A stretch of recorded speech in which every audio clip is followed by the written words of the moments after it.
돈을 버는 다양한 방법, 재테크 기사와 돈 되는 정보로 투자의 기준을 제시해주는 100분 머니쇼 시작합니다. 최근 상승 흐름을 이어왔던 뉴욕 증시가 간밤에는 또 하락 마감했죠. 네, 그렇습니다. 최근 연이은 악재에도 상승세를 보이면서 다소 투자자들로 하여금 의아하다 하는 느낌도 유발했는데요. 결국 뉴욕 증시 하락 전환했습니다. 지난달 미국 소비자 물가 지수가 예상치를 다소 뛰어넘었고요. 무엇보다도 또 미국 국채 30년물 입찰에서 굉장히 그 수요가 약했습니다. 즉 금리가 많이 뛰었다는 얘기입니다. 어제 우리 증시는 상승으로 마감했는데요. 네, 그렇습니다. 코스피, 코스닥 모두 상승 마감했습니다. 실적 기대감이 상당한 상황에서 또 과연 오늘 장에서는 어떤 흐름을 나타내는지 증시타임에서 확인해 보겠습니다. 아파트 값이 조정과 상승을 반복하고 있습니다. 한동안 급하게 오르는 듯 하더니 또 추석 전으로 상승폭을 줄이고 있는 상황이라고 하죠. 네, 지금 이 전망과 또 다소 다른 움직임에 내 집 마련을 고민 중이던 실수요자들 또 멈칫할 수밖에 없을 것 같은데요. 부동산 시장 상황 어떻게 돌아가고 있는지 하우머니에서 자세히 살펴보겠습니다. 네, 그럼 먼저 빠르게 돌아가는 글로벌 증시 상황부터 정리해 볼까요? 도지은 아나운서 소식 전해주시죠. 굿모닝 마켓입니다. 이번 주 기다리던 소비자 물가지수 발표 후 시장은 상승세를 잠시 멈췄습니다. 장 초반 지표를 소화하며 보합권에서 움직이던 시장이 하락폭을 키웠던 건 역시나 채권 시장 이슈였는데요. 이 지표를 확인해도 아직 연준이 원하는 만큼의 뚜렷한 인플레이션 둔화 시그널은 아니라는 해석입니다. 이날 뉴욕 증시 3대 지수 모두 하락으로 마감을 했습니다. 다우 지수 0.51%, S&P 500 지수도 0.62%, 나스닥 지수도 0.63% 하락하면서 3대 지수 모두 하락 마감했습니다. 시총 상위주들도 마감 상황 보시면 애플이 0.51% 상승했고 이와 반대로 마이크로소프트는 0.38% 하락했습니다.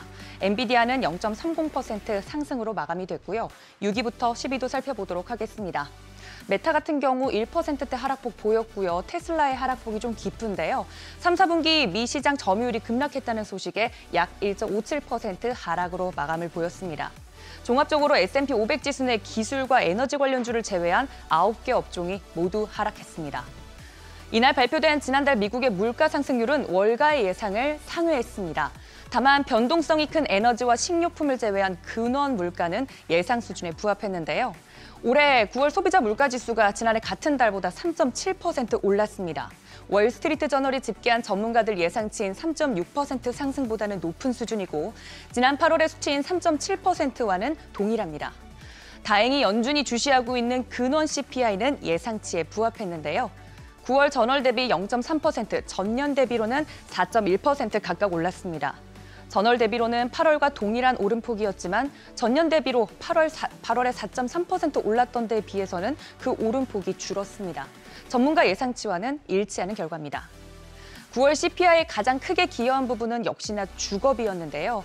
주거비가 CPI에서 차지하는 비중은 무려 30에서 40%에 달합니다. 주거비는 전월보다 0.6%, 전년 대비로는 7.2% 올랐고요. 여기에 에너지 가격 상승세도 가팔랐습니다. 휘발유 가격이 약 2.3%, 연료유 가격이 8.5% 오르면서 전체 에너지 가격은 전월에 비해 1.5% 올랐습니다. 이에 미국 경제 전문가들은 9월 소비자 물가 지수에서 근원 인플레이션은 둔화됐지만 인플레이션이 완전히 안정됐다고 보기는 어렵다고 분석했는데요. 대표적인 전문가들의 키워드를 좀 가져와서 이야기를 해보면 근원 인플레이션이 지난 몇 달 동안 상당히 둔화됐다. 하지만 이는 일시적인 후퇴다라고 짚었습니다. 미 연준이 9월 CPI를 토대로 바로 추가 금리 인상에 나서지는 않을 것으로 전망하는 전문가들의 의견처럼 현재 시장에서는 연준이 11월 회의에서 금리를 동결할 가능성을 90% 이상으로 기정사실화하고 있습니다. 그래도 소비자 물가지수가 예상치에서 크게 벗어나지 않은 모양새라 장 초반 흐름은 나쁘지 않았는데 한 주간 신규 실업보험 청구자 수가 20만 9천 명으로 전주와 동일하게 나오면서 여전히 고용시장이 견조하다는 불안감이 감돌더니 이내 채권시장 이슈에 가로막히게 됩니다. 이날 미 재무부는 30년물 국채 입찰을 진행했는데요. 장기 채권 경매에서 수요가 탄탄하지 않다고 발표하면서 CPI 발표 이후 채권시장에서 매도세가 집중됐습니다. 국채 수요가 부진하다는 소식에 국채 금리는 일제히 치솟으면서 시장을 더 끌어내렸는데요. 10년물 같은 경우 국채금리 장중 한때 4.7% 넘어서다가 최종적으로는 4.69%대에 마감이 됐고 30년물 국채금리도 4.8%대, 2년물 국채금리도 다시금 5%대 위에서 움직이면서 장을 결국에는 4.8%대에 마쳤습니다. 국제유가는 보합권에서 혼조세를 보였습니다. 장 초반 크게 올랐다가 상승분을 대부분 반납하면서 보합세로 마감이 됐는데요. 대표적으로 브렌트유 같은 경우는 0.50% 오르면서 배럴당 86달러 선에 마감이 됐고요. WTI는 반대로 내렸습니다. 0.69% 하락하면서 배럴당 82달러 선을 기록했습니다. 최근 연준 같은 경우 당국자들 사이에서 국채금리의 가파른 상승이 긴축 효과를 내고 있다는 발언이 지속적으로 나오고 있는데요. 시장은 이를 비둘기적으로 해석하면서 상승세를 이어오다가 이날 브레이크를 걸었는데 여기에 더해 기업들의 3분기 실적 발표가 이어질 예정이라 국채금리 이슈를 이기는 개별 종목들이 등장할지 살펴보셔야겠습니다. 굿모닝 마켓이었습니다.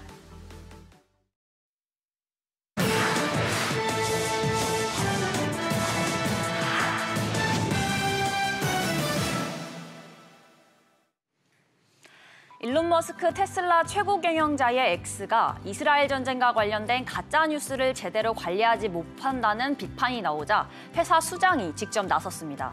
현지 시간 12일 로이터 통신 등에 따르면 린다 야카리노 X CEO는 전쟁과 관련된 계정 수백 개를 삭제하고 콘텐츠 수천 개를 삭제하거나 따로 분류했다고 밝혔습니다.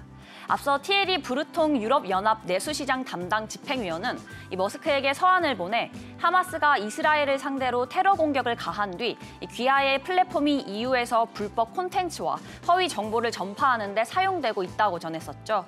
이에 야카리노 CEO는 브루통 집행위원에게 서한을 전해 분쟁이 시작된 후 지금까지 수백 개의 하마스 연계 계정을 플랫폼에서 확인했고 삭제했다며 X에는 테러단체나 폭력적인 극단주의 단체가 설 곳이 없다고 주장했습니다. 사람처럼 묻고 답하는 생성형 인공지능이 인기를 끌고 있지만 오답을 내놓는 경우가 종종 있는 것으로 나타났습니다. 특히 현재 진행 중인 이스라엘과 팔레스타인 간 무력 충돌 관련 질문에서 문제가 드러났는데요. 현지 시간 12일 블룸버그 통신 등에 따르면 챗 GPT와 같은 AI 챗봇인 구글의 바드와 마이크로소프트의 빙의 이스라엘과 팔레스타인 간 상황에 관해 묻자 휴전 중이라는 답이 돌아왔습니다. 바드는 이스라엘은 현재 휴전 중이라며 최소 35명의 목숨을 앗아간 며칠 동안의 폭력 끝에 지난 5월 13일 이스라엘과 팔레스타인 무장단체 지하드 사이에 합의가 됐다고 대답했습니다. MS의 빙 챗봇도 가자 지구에서 이스라엘과 하마스 간에 10월 10일 발효된 휴전이 있다고 틀린 답을 내놓았습니다. 일각에서는 생성형 AI가 여전히 현실과 동떨어지거나 사실과 다른 답을 내놓으면서 아직까지 결함이 많고 완전히 신뢰하기 어렵다는 지적이 나왔습니다. 제너럴 모터스, 포드, 스텔란티스 등 미국 3대 자동차 업체가 속한 미국 전미 자동차 노조가 88년 만에 최초로 동시 파업을 벌이고 있죠.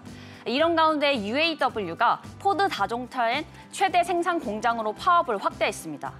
현지 시간 11일 로이터 등 외신에 따르면 UAW는 포드의 켄터키 공장에 있는 근로자 약 8,700명이 파업에 돌입한다고 발표했습니다. 켄터키 공장은 포드의 연간 매출 가운데 6분의 1에 해당하는 250억 달러, 즉 우리나라 돈으로 약 33조 원을 벌어들이는 포드의 세계 최대 규모 공장인데요. 이 해당 소식이 전해진 이후 포드 주가는 시간 외 거래에서 약 2% 하락했습니다. 포드 관계자는 포드 본사에서 열린 비공개 노사회의에서 UAW 측이 새로운 협상안을 요구했으나 이를 받아들이지 않았다고 발표했습니다. 도요타와 정유업체 이데미츠 코산이 전고체 배터리를 개발하고 대량으로 생산하기 위해 파트너십을 맺습니다.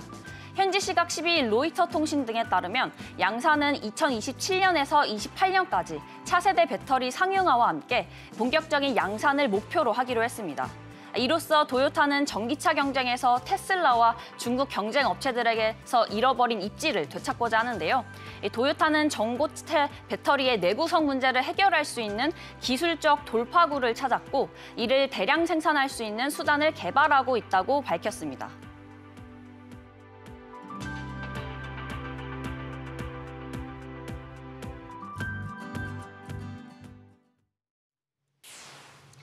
뉴욕 증시는 예상치를 웃돈 9월 CPI 소비자 물가 지수의 영향으로 하락 마감했습니다. 실업수당 청구 건수는 여전히 강한 노동시장 상황을 증명했고요. 이런 영향으로 미국 국채 수익률이 다시 반등보다는 좀 크게 올랐습니다. 시장에 부담을 준 것으로 보입니다. 네, 이런 가운데 폴 맥컬 전 핑코 수석 이코노미스트는 이번 CPI 수치가 금리를 더 높이, 더 오래가 아닌 높은 상태에서 더 오래 갈 것이라는 점을 확인시켜줬다고 말했습니다. 자세한 내용 영상으로 확인해 보겠습니다. I think the bottom line after this number is to solidify the notion of high for longer, not higher for longer, but high for longer. And I think that's what the market has got to get its arms around and fully embrace.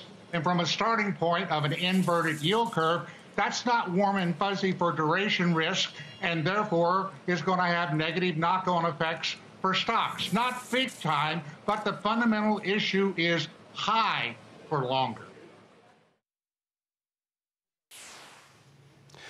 미국 소비자 물가지수 상승률이 시장 전망치와 어느 정도 부합하면서 11월 FOMC에서 연준이 금리를 동결할 것이라는 전망은 계속되고 있습니다. 네, 12월도 마찬가지입니다. 윤재 기자와 이야기 나눠보겠습니다. 윤 기자, 9월 CPI 소비자 물가지수가 시장 예상치에서 크게 벗어난 건 아니죠? 네, 맞습니다. 조금 오르긴 했지만 어쨌든 시장이 좀 예상했던 범위에서 움직였다고 볼 수 있는데요. 연준이 주시하는 근원 물가가 일단은 둔화세를 지속한 걸로 보입니다. 근원 CPI가 전년 동월 대비 4.1% 상승해서 8월보다는 조금 둔화가 됐고요. 전월 대비로 봐도 0.3% 정도 올랐습니다. 자, 뭐 시장은 이래도 결국 네. 다음 FOMC 11월 달에 네. 연준은 금리 동결할 것으로 계속 보고 있는 거죠. 네, 어쨌든 뭐 그 동결을 전망하는 어떤 퍼센테이지라든지 네. 뭐 뉴욕 증시가 좀 하락하고 이런 영향은 있었으나 일단은 11월 기준금리 동결 예상은 계속 유지가 되고 있습니다. CPI 발표 직후에 사실 한때 93%까지 이렇게 전망을 하고 베팅하는 비율이 좀 올라갔다가 지금은 88% 정도로 떨어졌는데요. 연준이 금리를 결정하는데 가장 중요한 지표가 아시는 것처럼 고용과 물가인데요. 지난달 고용 지표를 둘러싼 해석이 다소 엇갈리면서 시장은 이번 주에 발표될 예정이었던 CPI에 주목해야 했습니다. 큰 이변이 없자 일단은 금리 동결 전망을 계속 유지한 겁니다. 사실 그간 미국 국채 금리가 급등을 했고 금리 상승에 대한 피로감이 높아진 데다 이스라엘 팔레스타인 이슈까지 겹치면서 최근 추가 금리 인상 가능성에 대한 어떤 우려는 조금은 줄었습니다. 네, 이런 분위기를 좀 뒷받침해주는 게 지금 10월 FOMC에서도 시장 참가자들이 금리 동결에 베팅하고 있다는 거잖아요. 네, 맞습니다. 11월 금리 동결 베팅은 사실 예상이 되는 부분이고 네. 그렇다면 12월 금리 베팅이 어떨 것인가 이 부분이 관건이었는데요. 불과 사실 일주일 전만 해도 12월에 금리를 추가로 인상할 것이라는 전망이 훨씬 많았습니다. 60%대를 기록했는데 지금은 반대로 금리 동결 전망이 60%를 넘긴 상황이니까 반전이 된 상황인 거죠. 원래는 연준이 11월에 금리를 동결한다 해도 12월 금리 결정은 좀 더 지켜봐야 된다라는 부분이 있었습니다. 연말이 다가올 때쯤이 돼서야 연준 위원들이 그간의 금리 인상이 충분했는지 그리고 인플레가 둔화세가 계속되고 있는지 판단할 수 있다라고 예상을 했기 때문입니다. 이런 가운데 월스트리트저널은 기자의 말을 인용해서 연준의 역사적 금리 인상 사이클이 용두사미가 될 수 있다라고 진단을 했고요. 또 미국의 이 장기 국채 금리가 오르면서 연준 인사들 사이에서 비둘기적인 그런 얘기가 계속 나왔기 때문입니다. 그래요. 지금 윤 기자 말씀하신 대로 최근 며칠 사이에 마치 입을 맞춘 듯이 네. 지금 시장 자체가 국채 금리가 이만큼 올랐으면 그만큼 네. 금융 환경이 긴축되었다. 네. 우리가 할 일이 좀 줄어들었다. 맞습니다. 그럼 누가 들어도 우리 이제 금리 잘 못 올릴 것 같다 이 얘기인데. 네. 그러니 시장이 저렇게 베팅하는 것도 당연하긴 합니다만 네. 요즘 세상 돌아가는 거 보면서 우리가 느끼잖아요. 네. 지난주 뭐 이스라엘 팔레스타인 이런 정도까지는 우리 전혀 생각지도 못했던데 맞습니다. 두 달 남짓입니다만 아직 네. 변수는 많지 않습니까? 네, 확실하게 이제 목표치까지 가기 전까지는 네, 그러니까. 안심을 할 수가 없는 상황인데요. 일단 헤드라인 CPI가 좀 소폭 올랐던 부분의 배경을 살펴보면 결국에는 에너지 물가가 좀 올랐기 때문입니다. 휘발유와 연료유 같은 부분 계속해서 지금 이슈가 되고 있고 영향을 미치고 있는데요. 여기에 미국 같은 경우에 어쨌든 이번 CPI 상승을 보게 되면 주거비, 바로 임대료 상승이 문제입니다. 최근 안전 안정화를 보였던 추세와는 상반된 결과가 나오면서 9월 CPI의 사실 절반 이상의 어떤 그 상승폭을 기여할 정도였습니다. 네, 1년 전보다는 7.2%나 오른 수준인데요. 그렇게 되면 주거비랑 사실 서비스 물가랑 또 연결이 되기 때문에 계속 인플레에 대한 어쨌든 안심하기는 좀 이르다라는 부분을 만들고 있는 겁니다. 또 지금은 추가금리 인상 분위기가 조금은 잦아들고 있다라고 하더라도 어쨌든 금리 인하라든지 피봇에 대한 내용은 사실은 굉장히 좀 먼 일이기 때문에 네. 당분간 고금리가 지속될 것으로 보입니다. 네, 윤 기자 잘 들었습니다.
어제 우리 시장은 또 한 번 눈에 띄는 상승세를 보여줬습니다.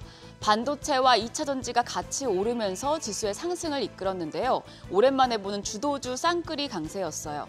어제처럼 시장이 강하게 뛰려면 반도체와 2차 전지 주도주의 귀환이 필수 조건인데요. 과연 오늘도 상승 랠리를 만들어갈 수 있을지 전일장 복귀하면서 흐름 체크하겠습니다. 비둘기파적 스탠스를 드러낸 연준 인사 발언에 지수가 강하게 올랐습니다. 코스피가 1.21% 올라서 2,480선 직전에서 장을 마쳤고 코스닥은 2.25% 강세로 835선에 마감했습니다. 이날 2차 전지주가 강했다 보니 코스닥 시장에서는 상승 종목의 수가 1,200개가 넘었습니다.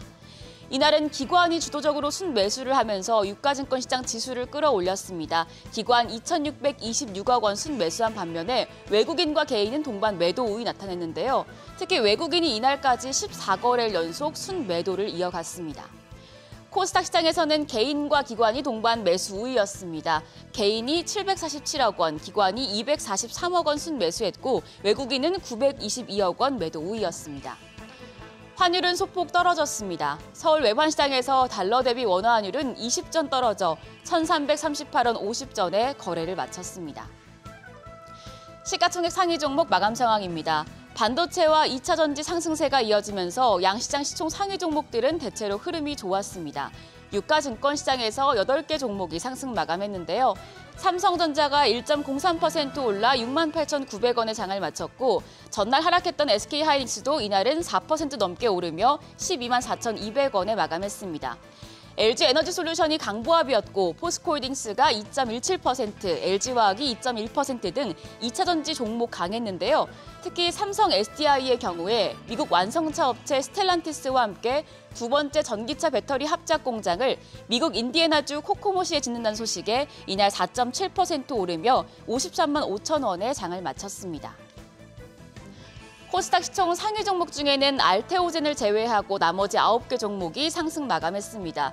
에코프로비엠과 에코프로가 2거래일 연속 강세를 나타냈죠. 에코프로비엠이 이날 4.3% 올라 25만 4천 원, 에코프로가 3.56% 강세로 종가 87만 3천 원이었습니다. 그 밖에 2차 전지 관련주 중에서는 포스코 DX가 효성 첨단 소재의 로봇 프로세스 자동화 솔루션을 공급한다는 소식에 이날 12.75% 급등을 했습니다. 종가는 56,600원이었고요. LNF도 5.2% 올라서 마감가 16만 5,900원이었습니다. 그 밖에 JYP엔터가 6.2%, SM이 3.7% 등 엔터주도 강세로 장을 마쳤습니다. 그제 나온 삼성전자와 LG에너지솔루션의 잠정 실적이 계속해서 시장에 온기를 불어넣어주는 모습이었습니다. 그래서 어제도 반도체와 2차 전지 관련주를 중심으로 로봇과 화장품, 자동차 등 여러 섹터가 상승 마감했는데요.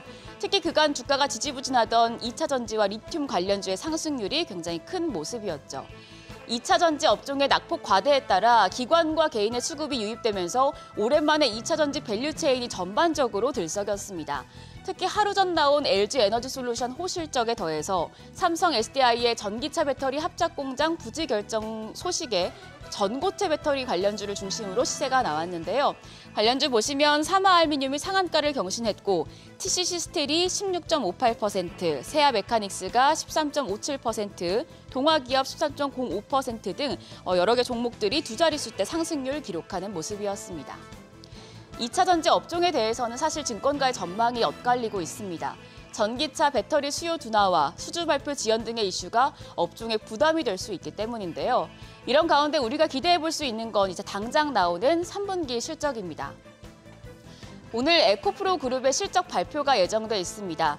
FN 가이드에 따르면 에코프로 매출이 2조 1,650억 원, 영업이익이 1,390억 원, 에코프로 에비빔은 각각 매출이 2조 103억 원, 그리고 매출은 영업이익은 940억 원으로 각각 지난해 같은 기간 대비해서 28.6%, 그리고 영업이익은 33.56% 줄어들 것으로 전망됩니다. 이번에 시장 컨센서스를 하회할 수도 있지만 에코프로비엔에서는 하반기 수주 기대감이 존재하고 또 미국의 양극재 수주가 늘어날 가능성이 있는 부분이 긍정적으로 바라보이고 있는데요. 오늘 나올 실적까지 체크하셔야겠습니다. 그리고 시장이 반등을 하고 있긴 한데 아직까지 불안한 이유 중 하나가 바로 외국인 수급입니다. 외국인 유가 증권시장에서 어제까지 14거래일 연속 순매도를 하며 2007년 이후에 최장 매도 랠리를 보여주고 있죠. 이런 외국인 팔자세에도 살아남을 수 있는 업종과 종목 체크가 필요하겠는데요. 조정장에 외국인이 연속 순매수한 종목 중에 금액이 큰 순으로 나열을 해봤습니다. 기아와 포스코 인터내셔널, KT, 금양, 현대차, 하이브가 순매수 이제 1위부터 6위까지 들어갔는데 특히 외국인이 자동차 투톱은 그래도 포트폴리오에 담고 있는 모습입니다. 이 현대차 그룹주에 대해서는 계속해서 실적 기대감이 커지고 있습니다. FN 가이드에 따르면 현대차의 3분기 매출과 영업이익이 각각 39조 4,723억 원, 3조 4,929억 원으로 예상됩니다. 전년 동기와 비교하면 매출은 4.7%, 영업이익은 125.1% 증가한 수치고요. 또 기아의 매출은 24조 8,825억 원, 그리고 영업이익은 3조 4,929억 원으로 각각 7.4%, 265.8% 늘어날 전망입니다. 이 현대차와 기아는 지난 1, 2분기에 이어서 이제 3분기 연속으로 삼성전자를 제치고 상장사 영업이익 1, 2위를 각각 차지할 전망인데요. 증권가에서는 현대차그룹이 전미자동차 노조, UAW의 파업에 따라 반사 이익을 누릴 수 있고 고환율에 따른 수혜도 받을 것으로 기대된다고 밝혔습니다. 여기까지 전일장 돌아보면서 주요 이슈들 알아봤습니다. 그럼 한 주의 마지막 거래일 금요일장도 머니쇼와 함께 대응하세요.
현재 시각 8시 24분 지나갑니다. 어제 저희 방송할 때만 해도 코스피 2,470선 넘어가면서 시장 생각보다 좋다, 강하다 했는데 종가로 봤을 땐 더 좋았어요. 그래요. 예. 종가가 2,470인데 거의 뭐 80 맞아요. 목전에서 멈췄죠. 그런데 이제 오늘이 고비입니다. 오늘이 고비인 것이 어제 매수 주체가 딴 데도 아닌 기관이었으니까 네. 기관은 이렇게 어차피 현선물 엮어서 왔다 갔다 하는 세력들이라서 지속성을 갖다가 확신할 수가 없는 데다가 미국 장에서 앞서 이렇게 다 오프닝에서 살펴봤습니다만 아니 30년물 국채가 장중에 19bp 거의 20bp 가까이 오른다는 거는 이거는 국채 시장은 그냥 폭탄 떨어진 거예요. 최근에 장기물 국채 금리가 조금 떨어지나 싶었는데 다시 이 하루 다시 만에 다 올라갔습니다. 올라갔어요. 네. 뭐 200억 달러 정도의 입찰인데 네. 국채 시장 전체 규모에 비하면 200억 달러는 사실 뭐 미미한 규모인데도 불구하고 애초에 시장에서 생각했던 것보다 한 3.7bp인가 더 높았으니까 그 정도면은 거의 뭐 헐값으로 입찰이 됐다고 봐야 되는 수요가 거죠. 부진했네요. 수요가 예. 부진하다는 얘기입니다. 거기다가 달러도 인덱스 확 뛰었죠. 우리 또 엔뎁 시세가 뭐 11원 이상 뛰고 해서 그래서 오늘 좀 이렇게 단기로 대응하시는 분들 입장에서는 좀 숨가쁜 하루가 되실 것 같아요. 네. 자, 네. 뭐 오늘 그런 측면에서 여러 가지 또 매크로 지표 좀 하나씩 체크를 좀 해봐야 될 것 같습니다. 오늘 최영기 연구원, 흥국증권의 최영기 수석 연구위원 함께합니다. 어서 오세요. 어서 오십시오. 안녕하세요. 한 달에 네. 한 번씩 뵙습니다. 예, 두 번째 시간인 것 같습니다. 예. 오늘 어떤 내용 준비하셨는지 궁금하네요. 뭐 계속 이제 시장의 이제 스트레스 압력을 좀 높였던 뭐 스트레스. 금리 얘기 네, 당연히 네. 좀 드려야 될 것 같고, 그리고 이제 뭐 연준의 이제 FOMC 회의가 이제 1년에 이제 연내 2번 남았잖아요. 그렇습니다. 그것에 예. 대한 이제 전망에 따라서 사실 이제 시장이 많이 움직이고 있기 때문에 이제 그런 위주로 좀 내용으로 말씀드리면 될 것 같습니다. 네네. 사실 그동안에 예. 조금 이렇게 거시가 이렇게 좀 다소 도외시되던 그런 봄, 여름이었는데 이제 가을로 접어들면서 이제 거시 상황을 갖다 좀 더 살펴봐야 되고 거기에다가 또 뭐 플러스 국제 정세까지 뭐 한치 앞을 모르게 이제 전개되고 있는데 우선 최 의원님 예. 지금 시장의 제일 핵심은 금리 상황 아닐까요? 예. 그거 한번 정리 한번 해주십시오. 예, 그 이제 앞서 말씀 주셨지만 이제 보통 이제 증시 자체가 그러니까 주식시장이 네. 사실 좋으면 사실 이제 매크로에 대한 관심도가 아무래도 좀 떨어지죠. 그러니까 아무래도 이제 기업 이익이라든가 오히려 뭐 수급이라든가 이런 거에 조금 더 집중할 수밖에 없고 지금은 이제 아무래도 이제 8월 이후부터 사실 이제 시장이 좀 조정 장세를 네. 겪다 보니까 그런 부분에서 이제 매크로 변수에 대한 민감도가 좀 다시 좀 높아진 것이 아닌가라고 생각을 하고 있고요. 일단 뭐 어떤 부분을 좀 먼저 말씀을 드리면 좋을지는 좀 모르겠습니다. 일단 물가부터 좀 말씀을 네네네, 드리면 물가. 예, 예. 좋습니다.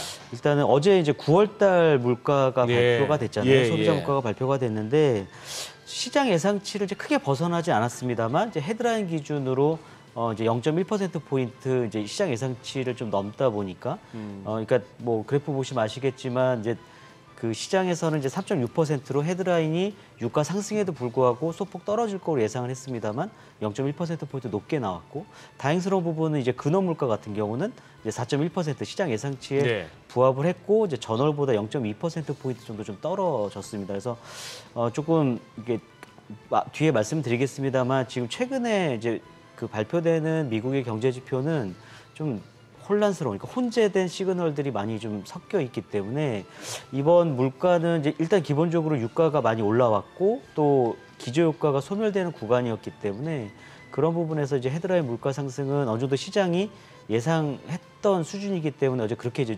주가의 조정은 크지 않았다라고 보고 있고요. 다만 최근에 이제 시장의 흐름을 복귀해 보면 시장 금리 상승, 특히 이제 앞서 말씀 주셨지만은 장기물 금리의 상승 압박이 워낙 크게 나타나다 보니까 주가가 크게 출렁거렸고 네. 최근에는 이제 좀 금리가 좀 빠지면서 사실 이제 주가가 반등을 했는데 예.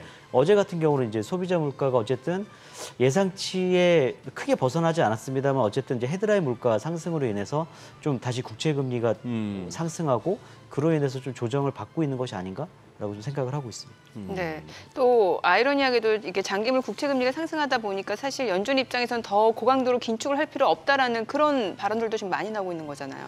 그렇죠. 이제 지금은 이제 뭐 연준의 매파적, 비둘기파적 성향 구분 없이 말씀하신 대로 지금 단기 금리, 그러니까 2년물 같은 경우는 이제 5.1% 넘어서 있고 10년물 금리도 이제 고점 대비 낮아져 있긴 합니다만 이제 4.8%까지 네. 올라갔었잖아요. 그러니까 지금의 이제 이미 시장 금리가 높아져 있기 때문에 이것 자체가 금융시장의 긴축 효과가 충분히 나타나고 있는 거 아닌가. 주가도 조정을 받고 있으니까요. 예. 그러다 보니까 이제 추가 금리 인상 가능성에 대해서는 조금 이제 시장이 좀 낮게 보는 것 같고요.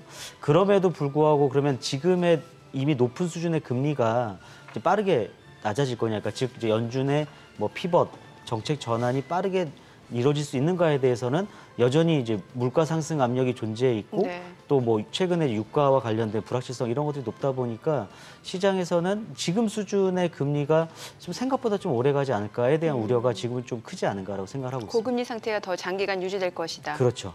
예. 최근 연준 인사들의 발언이 이렇게 막 좀 뭐랄까요? 굉장히 중구난방이죠. 서로, 예. 중구난방이면서 그 와중에도 한 가지 결언이 있는 것 같아요. 금리가 많이 올라서 우리 연준은 좀 더 지켜봐야 될 것 같고 우리가 할 일을 좀 줄여준 것 같다 하는 그 예. 메시지로 압축되는데 조금 이렇게 지난 9월 FOMC하고는 조금 결이 다르다는 느낌은 안 드십니까? 그렇죠. 그러니까는 네. 좀 9월 FOMC 회의 결과도 그랬고 네. 그 이후에 이제 특히 이제 매파적 인사들의 발언이 좀 집중돼 있었는데 말씀하신 대로 좀 매파적이었죠. 그러니까는 추가 금리 인상을 좀 지지하는 그런 발언들이 좀 있었고 여전히 생각보다 경기가 워낙 좋고 그리고 또 그거에 비례해서 이제 물가가 생각보다 안 떨어지다 보니까 추가 금리 인상을 해야 되고 그리고 이러한 고금리가 훨씬 더 장기화될 가능성이 높다라는 쪽에 얘기가 많이 나왔다가 이제 최근에는 이제 주가도 흔들리고 또 금리 같은 경우도 사실 10년물 그 국채 금리가 이제 물론 이제 그 균형점을 잡기는 좀 어렵습니다만 이제 4.5%를 넘어가면은 사실 이제 좀 과매도 구간이고 네. 충분히 이제 뭐 저가 매수세로 좀 이렇게 접근할 수 있는 어떤 수준이라고 네. 사실 많이 봤었는데 이게 이제 계속 임계치가 넘어가다 보니까 이제 시장은 조금 더 긴축적으로 갈 수밖에 없는 상황이 됐고 그러다 보니까 이제 연준 입장에서는 이제 뭐 9월 FOMC 의사록을 통해서도 보면 이제 추가 금리 인상 가능성을 열어두긴 했지만 신중하게 접근해야 된다라는 표현이 좀 많이 좀 나온 것 같습니다. 그래서 그러다 보니까 이제 시장에서는 이제 11월뿐만 아니라 이제 12월에도 지금 수준의 이제 5.5%가 상단인 지금 금리가 좀 유지될 필요성이 높지 않나 혹은 그럴 가능성이 높다라고 지금 보고 있는 것이 아닌가라고 생각하고 있습니다.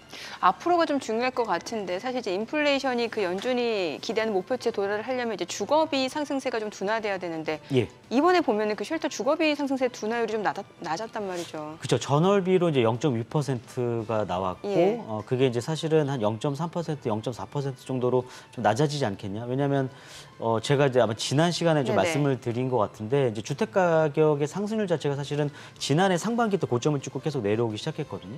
그러니까 이게 시차를 두고 결국에 주거비가 빠지는 거니까. 그러니까 사실은 지금은 이제 YOY로 계속 빠지는 구간이긴 한데 이 하락하는 속도 자체가 이제 생각보다 좀 더디다는 예. 거죠. 그러다 보니까 근원 물가 같은 경우도 사실은 4%대가 좀 이번에 깨지지 않겠냐라는 사실 좀 기대도 했었습니다만 생각보다는 주거비라든가 뭐 신차 이런 것들이 좀 생각보다 지금 가격이 올라가면서 좀 아직까지는 좀 물가에 대한 좀 경계 심리를 좀 늦추기에는 좀 어려워진 그런 구간이 아닌가라고 생각하고 있습니다. 지금 저 자막에도 나옵니다만 주급이 0.6% 올라. 그러니까 전월비 한 달 사이에 0.6% 올랐다 이 말씀이 그거. 그죠. 지금 전월비로 또 시장의 올랐고. 전망치는 한 0.4% 내릴 거라고 봤다 이런 얘기죠. 아 내릴 게 아니라 그러니까 한 0.4% 그죠. 정도만 이제 봤는데 상승세가 좀 둔화. 왜냐하면 이제 예. 지난달이 아마 전월비로 0.3% 네. 상승했을 거예요. 그래서 이 정도의 속도로 좀 가지 않겠냐라고 사실은 좀 예상을 했었는데 이제 그것보다 이제 높게 나왔고 그리고 이제 주거비가 이제 물가에 차지하는 비율, 그러니까 헤드라인 기준으로 보면 한 32%. 사실 핵심으로 가면은 이제 에너지랑 식품이 빠지니까 40%가 넘어가거든요. 그러니까 이제 저게 거의 이제 물가 상승률의 상당 부분을 좀 설명하고 있는 것이 아닌가라고 생각하고 있습니다. 지금 이제 뭐 항상 물가 지표 나올 때마다 유가는 싶은 생각이 드는데 지금 이스라엘 뭐 팔레스타인 그쪽에 그건 안 나옵니다만 예. 기름은 안 납니다만 얼마 전에 좀 되긴 됐습니다만 그 팔레스타인 가자 지구 바로 앞에 거기서 가스전이 발견됐다 이런 뉴스도 예. 기억은 납니다만 자 어쨌거나 지금 생각보다는 유가는 크게 움직이진 않습니다. 뭐 말씀하신 대로 이제 이스라엘과 팔레스타인 지역 자체가 이제 뭐 주요 원유 생산지가 아니기 때문에 네. 직접적인 어떤 생산 시설의 타격 가능성이 낮다라는 점에서 좀 유가가 비교적 좀 안정적인 흐름을 보이는 것 같고요. 이제 또 이제 한 가지 말씀드린 거는 이제 사실은 그 전쟁이 발발했을 당시에는 유가가 일일 대비 그러니까 전일 대비 한 4% 5% 튀었었거든요. 그랬어요. 이제 그랬던 이유는 이제 아무래도 이제 하마스 정권의 배후에 이제 이란이 있을 그 것이다라는 거. 네. 그러니까 사실은 계속 뭐 재정이라든가 무기 지원을 계속 해왔었기 때문에 그리고 이제 시점 자체가 좀 공교롭다는 거죠. 그러니까는 지금 사우디와 이스라엘이 이제 미국의 이제 역할이 미국의 이제 그 윤활유 역할을 하면서 이제 정상적인 관계로 이제 가게 되는 시점. 그리고 또 이란 같은 경우도 지금 미국의 이제 그 대이란 제재가 좀 완화가 되면서 사실은 수출량이 좀 늘어나긴 했었거든요. 그러니까 이런 것들이 사실은 최근에 유가 안정에 도움을 주는 타이밍이었는데 이제 이런 그 이스라엘과 팔레스타인 전쟁 발발로 인해서 결국에는 이제 배후에 이란이 있고 물론 이제 이란은 공식적으로 이제 그 개입을 하지 않았다는 그런 스탠스를 펼치고 있습니다만 결국에는 이제 이 전쟁 자체가 미국과 이란의 대리전 양상으로 가지 않을까 그리고 또 확전으로 가지 않을까라는 우려가 있었기 때문에 유가가 튀었던 거고요. 아직까지는 지금 뭐 확전 가능성 자체를 높게 보고 있지는 않는 것 같습니다. 그래서 그런 것들 때문에 좀 비교적 유가가 중동 그 지정학적 리스크를 제외하고 나면 결국에는 이제 뭐 수급 펀더멘탈 그리고 뭐 달러와의 영향 이런 것들이 지금 영향을 받아서 유가가 좀 비교적 안정적인 흐름을 보이고 있는 것이 아닌가라고 생각을 하고 있습니다. 네, 그럼 이제 앞으로가 좀 중요할 것 같은데 사실 소비자 물가지수 CPI 자체는 5월 이후로는 조금 약간 좀 둔화되는 양상이었잖아요. 예. 그럼 이제 앞으로 지금 이제 9월달 같은 경우 뭐 시장 예상치보단 약간 높게는 나왔습니다만 앞으로 인플레이션 전망 어떻게 볼 수 있을까요?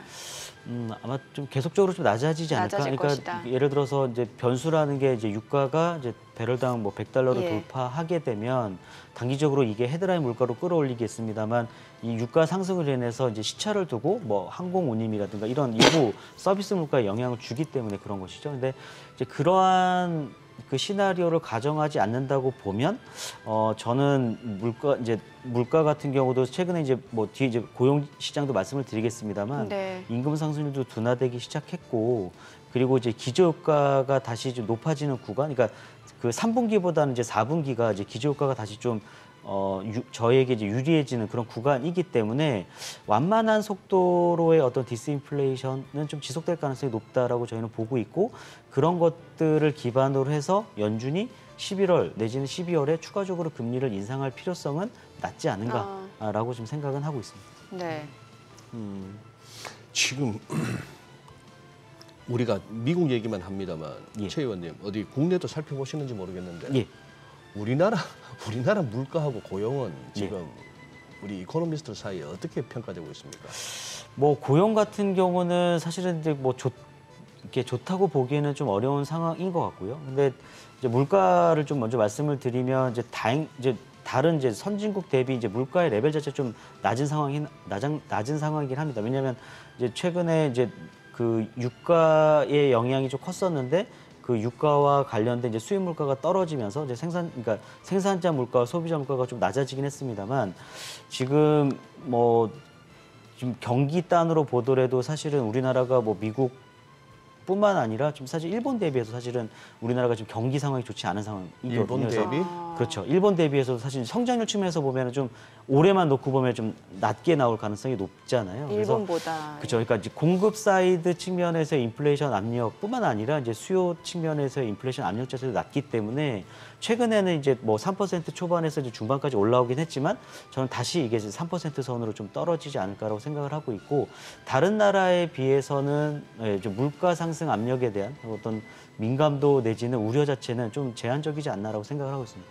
근데 그렇게 보는 이유는 사실 우리나라의 경기를 사실은 이제 다른 나라보다는 조금 더 특히 이제 미국보다는 조금 더 이제 안 좋은 쪽으로 보기 때문에 좀 그런 영향도 있지 않을까라고 생각합니다. 우리나라 경기는 다소 조금 안 좋. 그렇죠. 왜냐하면 수출 회복 시점도 상당히 지연되고 있고 물론 이제 바닥은 찍었다고 보고는 있습니다. 이제 올라오는 모멘텀 자체가 그렇게 강하지 않고 내수 쪽을 보더라도 사실은 계속 지금 소비라든가 이런 부분 좀 좋지 않게 나오고 있기 때문에 이제 그런 부분들을 보면 결국에는 미국이랑 다른 이제 선진국 대비해서는 이제 물가의 레벨 자체도 물론 낮지만 이걸 이제 끌어올릴 만한 요인 자체가 많지 않아 보인다는 거죠. 중국 쪽 경기가 안 좋은 것도 좀 영향이 있겠죠. 아무래도. 물론 영향이 있죠. 예, 수출도 지금 대중국 수출과 예. 반도체 수출 회복이 느린 것도 사실 영향을 미치고 있는 거고 그래서 그런 부분들도 사실은 복합적으로 우리나라 경기와 물가에 좀 좋지 않은 영향을 좀 미치고 있는 것 같습니다.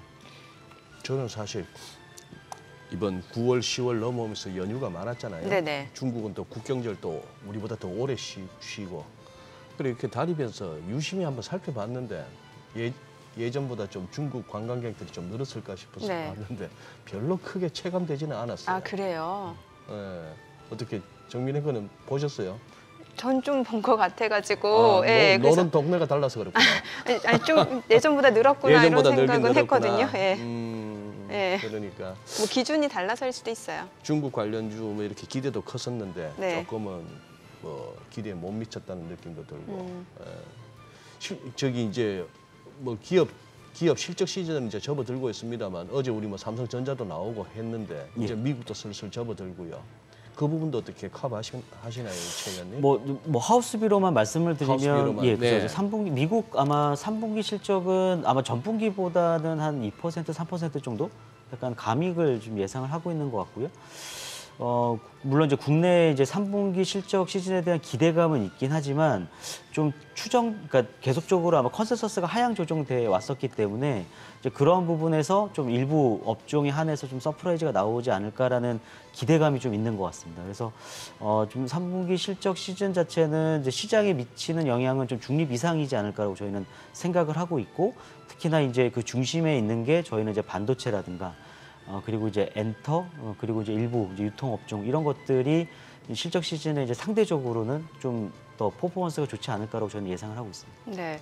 그러면 지금 이제 디스인플레이션 기조는 계속해서 이어질 것이다라는 말씀을 주셨는데 예. 경기 상황은 어때요? 경기는 사실 침체 시기가 되게 지연되고 있다는 뷰도 많아지고 있는 거고 연착륙 가능성도 굉장히 높아지고 있잖아요, 미국이요. 아 그렇습니다. 예. 제가 이제 좀 말씀을 드릴 예. 게.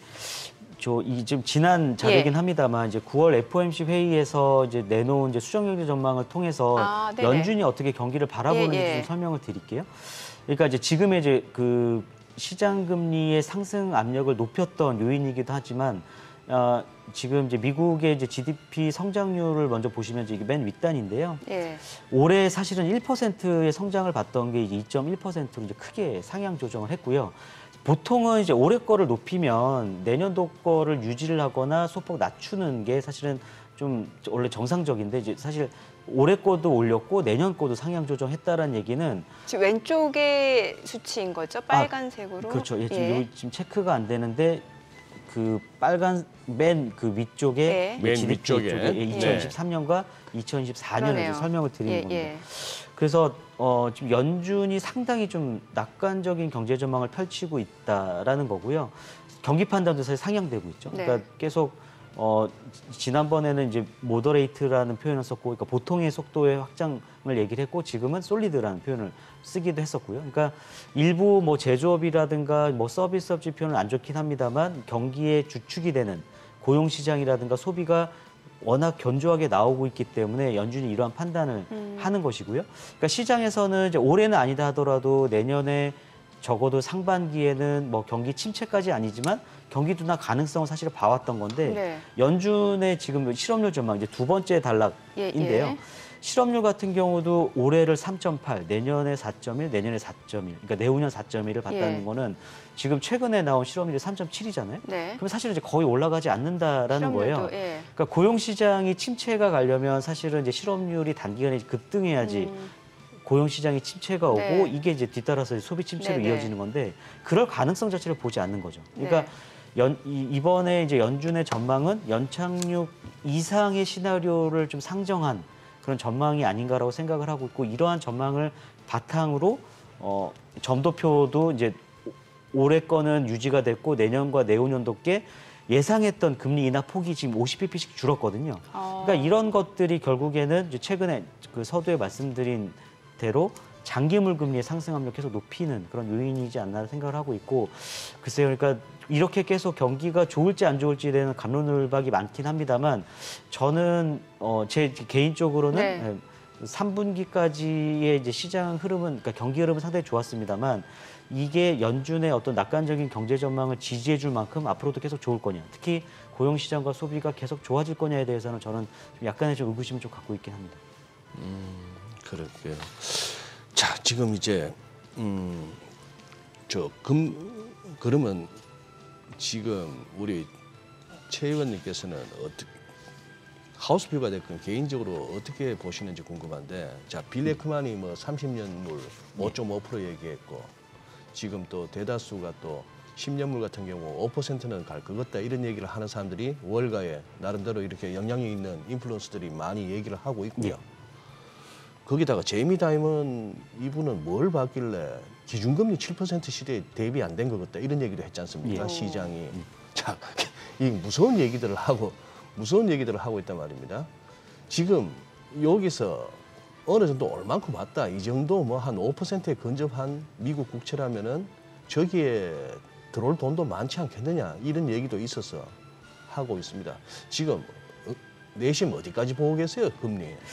저는 뭐 물론 제가 이제 뭐 채권 네. 전문가는 아니긴 합니다만 네. 4.8% 트라이 했던 거 수준으로 좀 넘어서기에는 그러니까 조금 더 10년물 많은 기준으로? 그렇죠. 10년물 금리 기준으로 이전 고점을 다시 상향 돌파하기에는 좀 조건 자체가 조금 더 타이트해져야 된다라고 보고 있거든요. 그러니까 예를 들면 지금은 뭐 사실 이제 고용 시장 같은 경우도 상반기에 비해서는 사실 더 뜨거워지진 않고 예. 일부 좀 냉각되는 그런 시그널도 나오고 있고 그리고 이제 물가 같은 경우도 지금 이제 떨어지는 속도가 이제 예상보다 더디고 기울기가 이제 좀 가파르지 않다라는 그런 부분 때문에 그런 거지 사실은 물가가 떨어지는 그런 방향성 자체를 바뀔 가능성은 낮다라고 보고 있거든요. 예. 그러니까 지금 수준의 이제 미국채 금리는 결국에는 이제 9월 FOMC 회의 이후에 이제 고금리 장기화에 대한 우려를 상당히 좀 빠른 시간 내에 반영했기 때문이라고 저는 보고 있고 결국에 이제 11월 물론 FOMC 회의 결과를 봐야겠습니다만 금리를 좀 동결하고 그리고 뭐 금리 인하까지 얘기는 안 하겠습니다만 뭐 지금 수준의 금리가 어느 정도 충분히 경기 제약적이다라는 어떤 그런 판단 정도가 좀 나오게 되면 저는 사실은 미국채 10년물 금리가 여기서 뭐 5%, 7%는 조금 많이 좀 나간 이야기라고 보고 있고 5% 선을 과연 꿰고 올라갈 수 있을까에 대한 좀 의구심이 좀 있긴 합니다. 지금까지 지금 최근 들어서 최고점은 4.89%예요. 10월 4일 날. 그러니까 거의 4.9%라고 보면 되겠고 최 의원님의 말씀은 역으로 보면은 미국채 10년물 기준으로 이게 5% 넘어가면 시장이 또 약간 힘들어질 수 있다 이 말씀이네. 예, 많이 그죠. 한 번 더 좀 채권 시장에 어떤 텐트럼이 발생이 되면서 주식 시장에 아무래도 영향을 많이 미칠 수밖에 없죠. 예. 그리고 저희가 경기 얘기 조금 더 여쭤보고 싶은 게 사실 경기하면 이제 서비스업 경기하고 제조업 경기 좀 나눠서 볼 필요가 있을 것 같은데 올해 전반적으로 어때요? 제조업 경기는 좀 위축됐다가 좀 좋아지고 있는 것 같긴 한데 서비스업은 또 약간 좀 다른 분인 것 같거든요. 예, 그렇습니다. 그 좀 차트를 좀 통해서 말씀을 드리면 일단은 이제 미국의 ISM 제조업 지수 물론 여전히 경기 위축 국면이긴 합니다. 이게 50 이하면 경기 위축 국면이거든요. 그렇죠. 예. 그래서 지난달에 이제 49를 찍었고, 그러니까 반등은 하고는 있습니다만 이제 이게 계속 순차적으로 계속 그러니까 올라갈 수 있을까에 대한 의구심이 좀 있다라는 게 그 기준선이 50인 거죠. 그렇죠. 예. 50인데 지금 그러니까 뭐 신규 수요도 좀 줄었다가 최근에 좀 올라오기 시작했고 생산도 늘어나기 시작했기 때문에 그런 부분에서는 좀 긍정적일 수도 있다라고 보고 있지만 지금 앞단에 말씀드린 것처럼 사실은 이제 지금 금리 상승 압박이 크고 또 주가도 좀 조정을 받았다는 점 그리고 또 하나는 지역 연은 제조업 지수로 보면은 지금 계속 엇갈리는 그런 흐름들이 나오고 있거든요. 그래서 그런 거를 보면은 바닥은 통과한 것으로 저희가 보고는 있지만 이게 반등 모멘텀 자체가 계속 강화돼서 올라갈 거냐에 대한 그런 부분은 좀 여전히 물음표가 있는 상황이고요. 아, 그건 조금 추이를 더 봐야 되는 거예요. 그렇죠. 예, 그러니까 이게 다시 뭐 확장 국면으로 올라오고 계속 상승할 건지에 대해서는 좀 지켜볼 필요가 있다라고 보고 있고 서비스업 같은 경우는 좀 엇갈렸는데 최근에 이제 제조업 경기가 안 좋았을 때도 서비스업 경기는 좋았습니다. 그러니까 그 서비스 관련된 소비가 계속 집중됐었기 때문에 그런 거고요. 근데 최근에 이제 그래프 보시면 아시겠지만 서비스업 지수가 이제 반등을 하다가 지금 다시 이제 두 개의 고점을 형성하고 좀 내려가기 시작했거든요. 지금 신규 주문 재고 스프레드가 약간 선행성을 갖고 있는데 이 스프레드 자체도 이제 양해값을 갖지 못하고 있는 상황입니다. 거의 보합권이거든요. 그래서 그런 것들을 좀 보면 지금 이제 서비스업 쪽에 관련된 어떤 생산 쪽이라든가 소비 쪽이 조금 둔화되고 있는 거 아닌가라고 생각을 하고 있기 때문에 이런 부분들도 좀 보면 과연 연준이 올해까지의 뭐 2%의 성장을 보는 것까지는 어느 정도 이제 동의를 하고 있습니다만 올해 이어서 내년에도 1% 중후반의 성장을 과연 좀 달성 가능할 수 있겠는가에 대해서는 뭐 저뿐만 아니라 이제 일부 뭐 시장을 보는 쪽에서는 의구심을 여전히 갖고 있죠. 예. 충분히 이제 경기 둔화 가능성을 좀 봐야 되는 거 아닌가라고 특히나 이게 생각합니다. 고금리 상태가 좀 지속이 되면 더더욱 그럴 수 있는 거잖아요. 그렇죠. 그러니까 금리 상승 때문에 사실상 뭐 주택 시장을 비견한 예로 들어보면 모기지 금리가 7%대 갔다가 6%대 수준까지 내려왔다가 내려오는 구간에서 이제 주택 시장의 체감 경기가 반등하기 시작했거든요. 근데 지금 다시 이제 8% 가까운 예. 모기지 금리가 올라가다 보니까 지금 다시 이제 주택 시장과 관련된 지표가 흔들리기 시작했거든요. 맞아요. 예.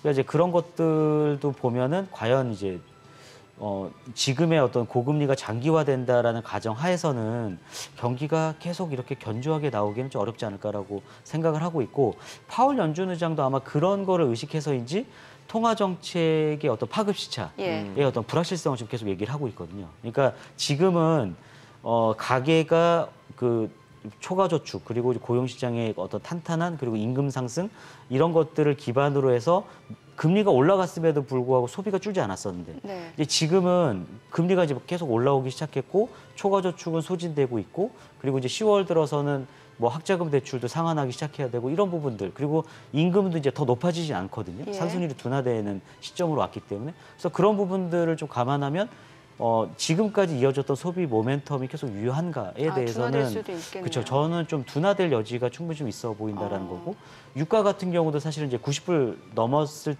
당시에 조정을 받았던 이유 중에 하나가 결국엔 이러한 고유가가 지속이 되면 수요가 예. 둔화될 거다라는 거. 그리고 아마 어제 IEA에서는 사실 이제 내년도에 수요 전망치를 좀 낮추기도 했었잖아요. 그러니까 이런 부분들이 좀 나타날 수 있다라는 거죠. 알겠습니다. 자, 지금 시각 8시 51분 지나갑니다. 오늘 양시장 호가 상황 좀 체크해 보도록 하겠습니다. 먼저 코스피 예상 체결 지수부터 확인해 보도록 하죠. 어제 코스피가 2,480선에 육박하면서 마무리가 됐는데 오늘은 일부 조금 물량들 좀 나올 걸로 보입니다. 지금 호가로 봤을 때는 0.2% 소폭 하락 출발 예상됩니다. 2,472포인트. 코스닥도 약보합 출발 예상됩니다. 835포인트 예상 체결 지수 집계가 되고 있고요. 시가총액 상위 종목 예상 체결가 보도록 하겠습니다. 삼성전자 오늘 호가에서는 1.6% 하락이 예상됩니다. 최근에 사흘 연속 상승세를 이어왔는데 오늘 좀 쉬어갈 걸로 보이고요. 지금 호가에서는 67,800원. 뭐 그밖에 LG에너지솔루션, SK하이닉스, 삼성바이오로직스, 삼성전자 우선주 아직 호가에서는 뚜렷한 움직임 나타나지 않고 있고 현대차 오늘 호가에서 0.3% 상승 예상됩니다. 사실 주가 자체가 최근에는 뭐 좀 지지부진한 흐름을 나타냈는데 오늘 호가에서는 상승 예상되고요. 예상 체결가 188,800원. 기아가 호가 흐름이 좋아 보이네요. 2% 강세가 예상되고요. 지금 예상 체결가는 86,000원 집계가 되고 있습니다. 그밖에 LG화학 그리고 삼성 SDI도 각각 1.7%에서 1.68% 상승 예상되고요. 호가 흐름 538,000원, 544,000원으로 집계가 됩니다. 포스코홀딩스도 1% 가까이 올라갈 걸로 보이고요. 코스닥 시가총액 상위 종목 예상 체결가 보겠습니다. 에코프로비엠 보합 예상되고요. 지금 호가에서는 254,000원, 에코프로가 0.4% 상승 예상되죠. 876,000원으로 집계됩니다. 셀트론 헬스케어가 1% 하락 예상되고요. 포스코 DX 그리고 LNF는 보합 예상됩니다. HLB 뭐 지금 호가에서 아직까지 움직임 나타나지 않고 있고 JYP 엔터테인먼트 0.5% 하락 예상되고요. 알테오젠이 지금 호가에서는 5%가량 좀 떨어질 걸로 보입니다. 예상 체결가 6만 원. 그밖에 SM 펄어비스 보합 예상되고 다만 뭐 사실 호가하고 또 개장 이후 시초가는 뭐 굉장히 또 큰 변동성을 나타낼 수 있다라는 점을 염두에 두셔야 될 것 같습니다. 이제 개장까지 6분여가량 남았습니다. 일단 뭐 최근에 또 시장이 또 강하게 올라온 만큼 네. 오늘은 좀 쉬어갈 걸로 보이네요. 예. 그러네요. 지금 이제 뭐 뚜껑을 열어봐야 되겠습니다만 예상 체결 지수가 생각보다는 저렇게 이제 뭐 하락폭이 낮게 설정되는 걸 보면서 일단 뭐 한번 두 가지 생각을 해보게 됩니다. 어제 뭐 미국의 3대 지수가 사실상 거의 마감 지수가 장중 저점에 딱 절반을 되돌리고 끝났어요. 많이 밀리다가 한 절반 되돌리면서 장 후반에 이제 반등하면서 했기 때문에 거기에 대한 기대감인가 싶기도 하고 또 하나 제가 이런 생각이 듭니다. 우리 시청자분들께서도 이렇게 뭐 한번 차트를 확인해 보시면 좋겠는데 우리 달러원 환율하고 환율 쪽하고 우리 국채 선물하고 10년물 기준으로 말씀드립니다만 일간 차트를 딱 띄워 보시면은 환율은 그동안에 지난 추경호 부총리 이렇게 발언 이후 이렇게 떨어지다가 딱 21선에서 지금 오늘 거의 뭐 10원 이상 급등할 분위기고 국채 선물은 또 반등했다는 얘기는 금리가 떨어졌다는 얘기 아닙니까? 그렇게 잘 올라오다가 한 5거래일 올라오다가 어제 21선에 머리 닫고는 못 갔는데 지금 예상 호가 보면은 오늘 국채 선물 쪽에서도 미국처럼 급락, 국채 선물 급락, 국채 금리 급등이 나올 것 같은 그런 상황인데 우리 주식은 예상 체결 지수가 낮은 이유가 저의 뇌피셜입니다. 네네. 너희는 벌써 21선까지 갔지만 우리는 아직 21선 못 갔는데 아. 좀 서슴한 거예요, 예. 주식이. 예. 그러니까 소장님 흔히 표현하는 그 볼레벨은 좀 봐야겠다. 볼레벨 아직 못 봤는데 우리 예. 2,500원 찍고 예. 그다음 생각해야 되는데 여기서 돌아서라고 하는 그런 느낌이 좀 듭니다. 그래요. 그럼 오늘 흐름이 좀 굉장히 중요할 것 예, 같네요. 중요할 것 합니다. 예. 아니 저희 계속해서 여러 가지 지표를 좀 보고 있었는데 사실 이제 연준 입장에서는 결국에 두 마리 토끼를 잡아야 되는 거잖아. 물가하고 고용이잖아요. 그렇죠. 근데 최근에 나온 고용 지표 보면 좀 사람 헷갈리게 하거든요. 예, 그 그렇지 고용 않아요? 지표를 좀 네. 그러니까 계속 좀 이렇게 혼재된 그런 이제 시그널들이 좀 확인이 되는데 일단은 그 이제 요 부분을 좀 말씀드릴게요. 그 네. ADP 민간 고용을 좀 먼저 말씀을 드리면 ADP. 네. ADP 민간 고용은 일단은 좀 시장이 좀 긍정적으로 해석을 했죠. 예상치의 이제 절반 수준밖에 안 나왔기 때문에 이제 양적인 회복세는 좀 둔화가 됐고, 근데 조금 더 이제 의미가 있었던 거는 지금 이제 차트로 보여드리는 이제 임금 상승률입니다. 이게 보통 그러니까 임금 상승률이 올라가는 거는 결국엔 이제 이직자들이 얼마큼 이제 올려서 가느냐에 따라 영향을 많이 받는데 최근 들어서는 이제 임금 상승률, 특히 이제 이직자의 임금 상승률이 계속 낮아지고 있다라는 거죠. 그러니까 그 얘기는 뭐냐면 빈 일자리 자체도 계속 줄어들고 있는 가운데 이제 이런 거죠. 그러니까 제가 A라는 회사에 다니고 있는데 A라는 회사보다 돈을 더 많이 주는 B라는 회사, C라는 회사가 없는 얘기. 그러니까 예전에는 많았는데 지금 예전에는 없는 거죠. 많았는데. 그러니까 제가 이제 더 이상 조건을 더 높게 받고 이직하기가 어려워지는 거죠. 그 얘기는 이전에는 고용 시장이 상당히 타이트했다면 지금 이제 이 타이트함이 조금 이제 완화되는. 그러니까 노동력의 수요와 공급의 불균형.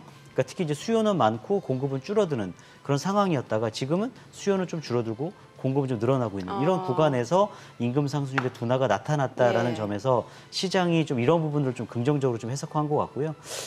그 비농업 부분, 그러니까 ADP 민간 고용과 이제 그 비농업 고용 이제 차이가 이제 어떤 거였냐면 비농업 고용은 사실은 이제 시장 예상치가 거의 반대로 나왔습니다. 시장 예상치는 한 17만 명, 18만 명 증가를 예상했는데 거의 34만 명 가까이 나왔었죠. 그러니까요. 근데 이러한 어떤 서프라이즈에도 불구하고 사실은 시장의 반응은 되게 차분했거든요. 오히려 예. 상승하면서 끝났습니다. 예. 보통의 경우라면 이런 경제 지표의 서프라이즈로 금리가 튀고 그러니까 이런 것들로 인해서 이제 연준이 긴축을 강화할 거다. 아마 이러한 어떤 그 루트로 가게 되는데 그렇지 않았던 이유가 첫 번째는 이런 게 있는 것 같습니다.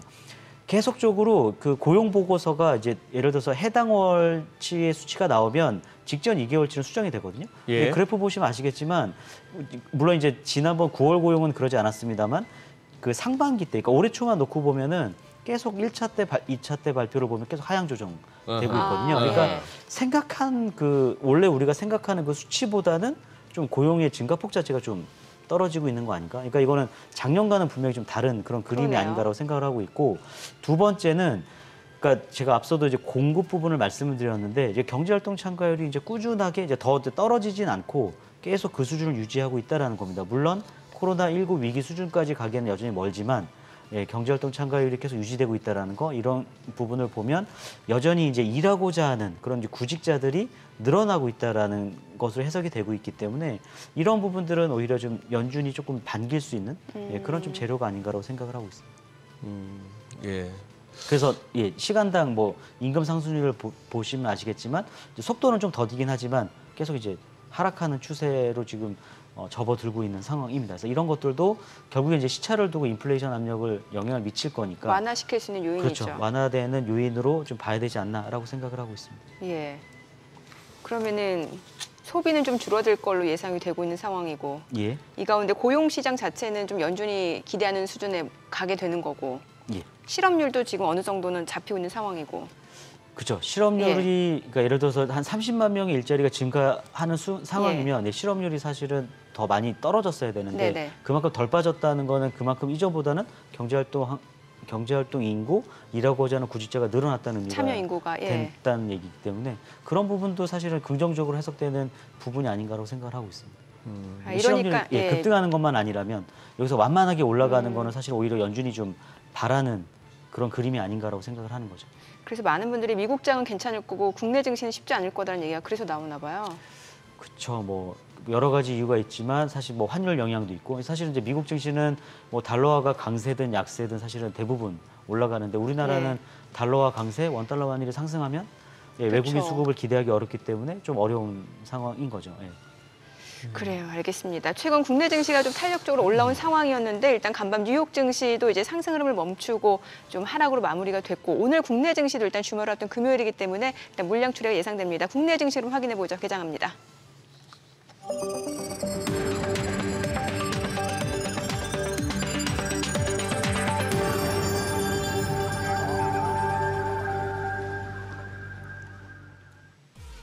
네, 10월 13일 금요일 국내 증시 개장했습니다. 시장에서 기다렸던 빅 이벤트죠. 9월 CPI 소비자 물가지수가 발표됐습니다. 시장의 예상치에 부합하는 수준이긴 했습니다만 조금 상승한 모습이었습니다. 물가 상승세 완화가 지금 둔화되고 있다라는 측면에서 일단 투자 심리는 좀 위축이 되는 것 같고요. 그동안 상승 흐름을 보여줬던 뉴욕 증시가 좀 쉬어가는 듯한 모습을 나타냈습니다.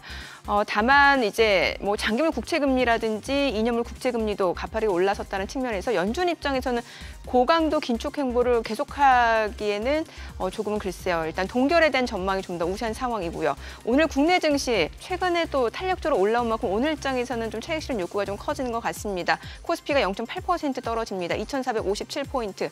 코스닥도 0.7% 떨어집니다. 829포인트. 어제와는 시장 분위기가 사뭇 다릅니다. 어제 같은 경우는 개장 직후에 2,470선을 넘어서면서 굉장히 순조로운 출발을 나타냈는데 오늘은 일단은 좀 물량들을 내놓고 보자라는 심리들이 좀 강한 것 같습니다. 코스피가 2,460선을 하회합니다. 2,457포인트. 코스닥도 830선 하회하네요. 828포인트입니다. 시가총액 상위 종목 시초가 보겠습니다. 삼성전자가 지금 1% 떨어집니다. 68,100원이고요. LG에너지솔루션도 1.4% 떨어집니다. 486,500원. SK하이닉스도 0.8% 하락합니다. 123,200원이고요. 삼성바이오로직스가 0.9% 떨어지네요. 721,000원. 삼성전자 우선주도 1.4% 떨어집니다. 54,900원이고요. 현대차는 0.2% 떨어집니다. 187,600원. 포스코홀딩스 0.3% 하락 중이고요. LG화학, 삼성 SDI 각각 0.3%, 0.5% 떨어집니다. 기아가 지금 강보합권 84,700원이네요. 오늘 시가총액 상위 종목 내에서는 좀 그동안 또 탄력적으로 반등을 보여줬던 종목들에서는 물량들이 나오고 주가 움직임이 다소 좀 제한적이었던 기아 같은 경우는 지금 강보합권으로 조금 상대적으로는 견조한 흐름을 유지해주고 있습니다. 코스닥 시가총액 상위 종목 시초가도 보겠습니다.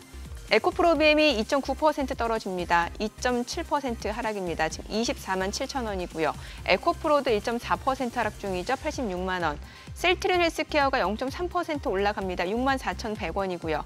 포스코 DX 보합, LNF가 2.5% 하락합니다. 16만 1,600원. 최근에 2차 전지 섹터로 다시 한번 또 매수세가 유입되면서 반등을 보여줬는데 오늘은 또 물량들이 좀 빠르게 나옵니다. 자, 그리고 HLB가 0.6% 떨어집니다. 33,300원, JYP 엔터테인먼트 강보합이고요. SM 보합, 그리고 알테오젠도 보합이고요. 펄어비스가 0.4% 떨어집니다. 46,400원에 거래되고 있습니다. 오늘 전반적으로 좀 차익 실현 물량들이 좀 많이 나오는 것 같습니다. 그만큼 시장 자체를 좀 단기 트레이딩 관점으로 접근하는 투자자분들이 아직은 많지 않은가라는 생각이 들고요. 지금 시각 9시 3분 지나갑니다. 수급 상황 좀 체크해 보도록 하겠습니다. 오늘 유가증권 시장에서 개인이 삽니다. 602억 원 순매수고요. 외국인과 기관은 각각 326억 원, 279억 원 매도 우위를 나타내고 있습니다. 코스닥도 마찬가지입니다. 개인 투자자 홀로 순매수입니다. 259억 원 매수 우위, 외국인과 기관은 각각 173억 원, 85억 원 매도 우위를 나타내고 있습니다.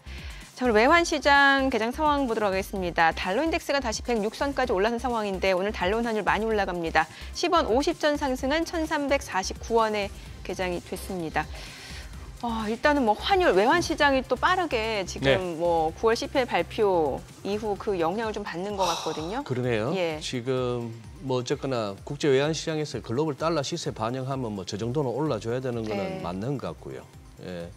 지금 이제 또 엔원 환율 딱 100엔당 900원에서 그다음 향후 방향성을 갖다 잡아야겠다 하는 쪽인데 900원 아래냐 다시 또 1,000원 쪽이냐인데 요게 지금 달러엔 149.75니까 요것도 150엔 승부입니다. 네네. 지금 이제 BOJ 개입 경계감이 계속 이렇게 시장을 지배하는 가운데에 그런 상황에서 환율은 뭐 결국 아까 우리 최 의원님 설명하는 와중에 한국 금리하고 미국 연준 기준금리 그래프를 이렇게 보면서 들었던 생각이 금리 차이 저렇게 나는 와중에 우리 환율이 1,300원 밑으로 쉽지 않겠다는 생각이 일단 드네요. 예. 아니 그러면은 우리 국내 증시는 외국인 수급 매수 기대하기도 쉽지 않다라는 거잖아요. 결국에 이제 원달러 환율이 이제 물론 이제 고점도 확인해야겠지만 이제 얼만큼 빠르게 하향 안정화될지에 예. 대한 기대감이 사실 있어야 예. 네. 외국인 입장에서 좀 그렇죠. 국내 주식시장에 들어올 수 있을 거라고 보고 있는데 지금 뭐 채권 시장 쪽은 이제 앞서 말씀 주신 대로 지금 다시 좀 어려워진 상황이니까 네. 이 채권 시장 쪽뿐만 아니라 주식 시장 쪽에도 이제 만약 외국인의 자금이 유입되기 어려운 상황이라고 보면 원달러 환율은 말씀하신 대로 지금 한미 금리가 지금 기준금리로만 보면 200bp 역전되어 있는 상황이고 그래서 이런 상황인데다가 결국에 이제 국내 수출이나 이런 것들도 그렇게 원활하게 잘 되고 있지는 않잖아요. 지금 10월 네.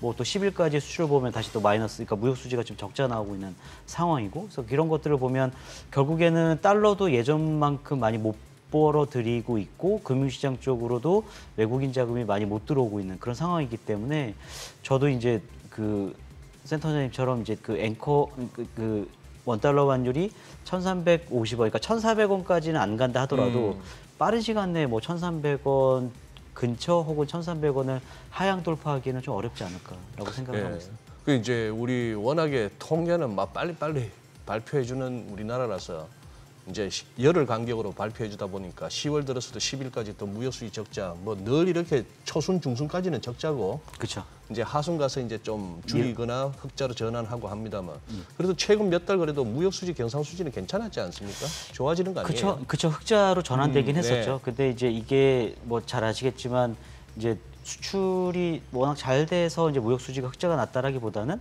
수출보다는 수입이 더 줄어서 수입이 훨씬 많이 이른바 줄어서 불황형. 그렇죠. 그런 어떤 흑자기 때문에 그렇게 큰 의미를 부여하기는 좀 어렵지 않을까라고 생각을 하고 있고, 국내 수출 같은 경우도 아마 증가율만 보면 작년에 하반기부터 수출이 감소세로 돌아섰기 때문에 지금 수준의 어떤 그 수출 레벨만 유지한다 하더라도 아마 플러스로 돌아서긴 할 겁니다. 근데 이게 과연 뭐 모멘텀을 부여할 수 있는 정도의 수출 회복이냐?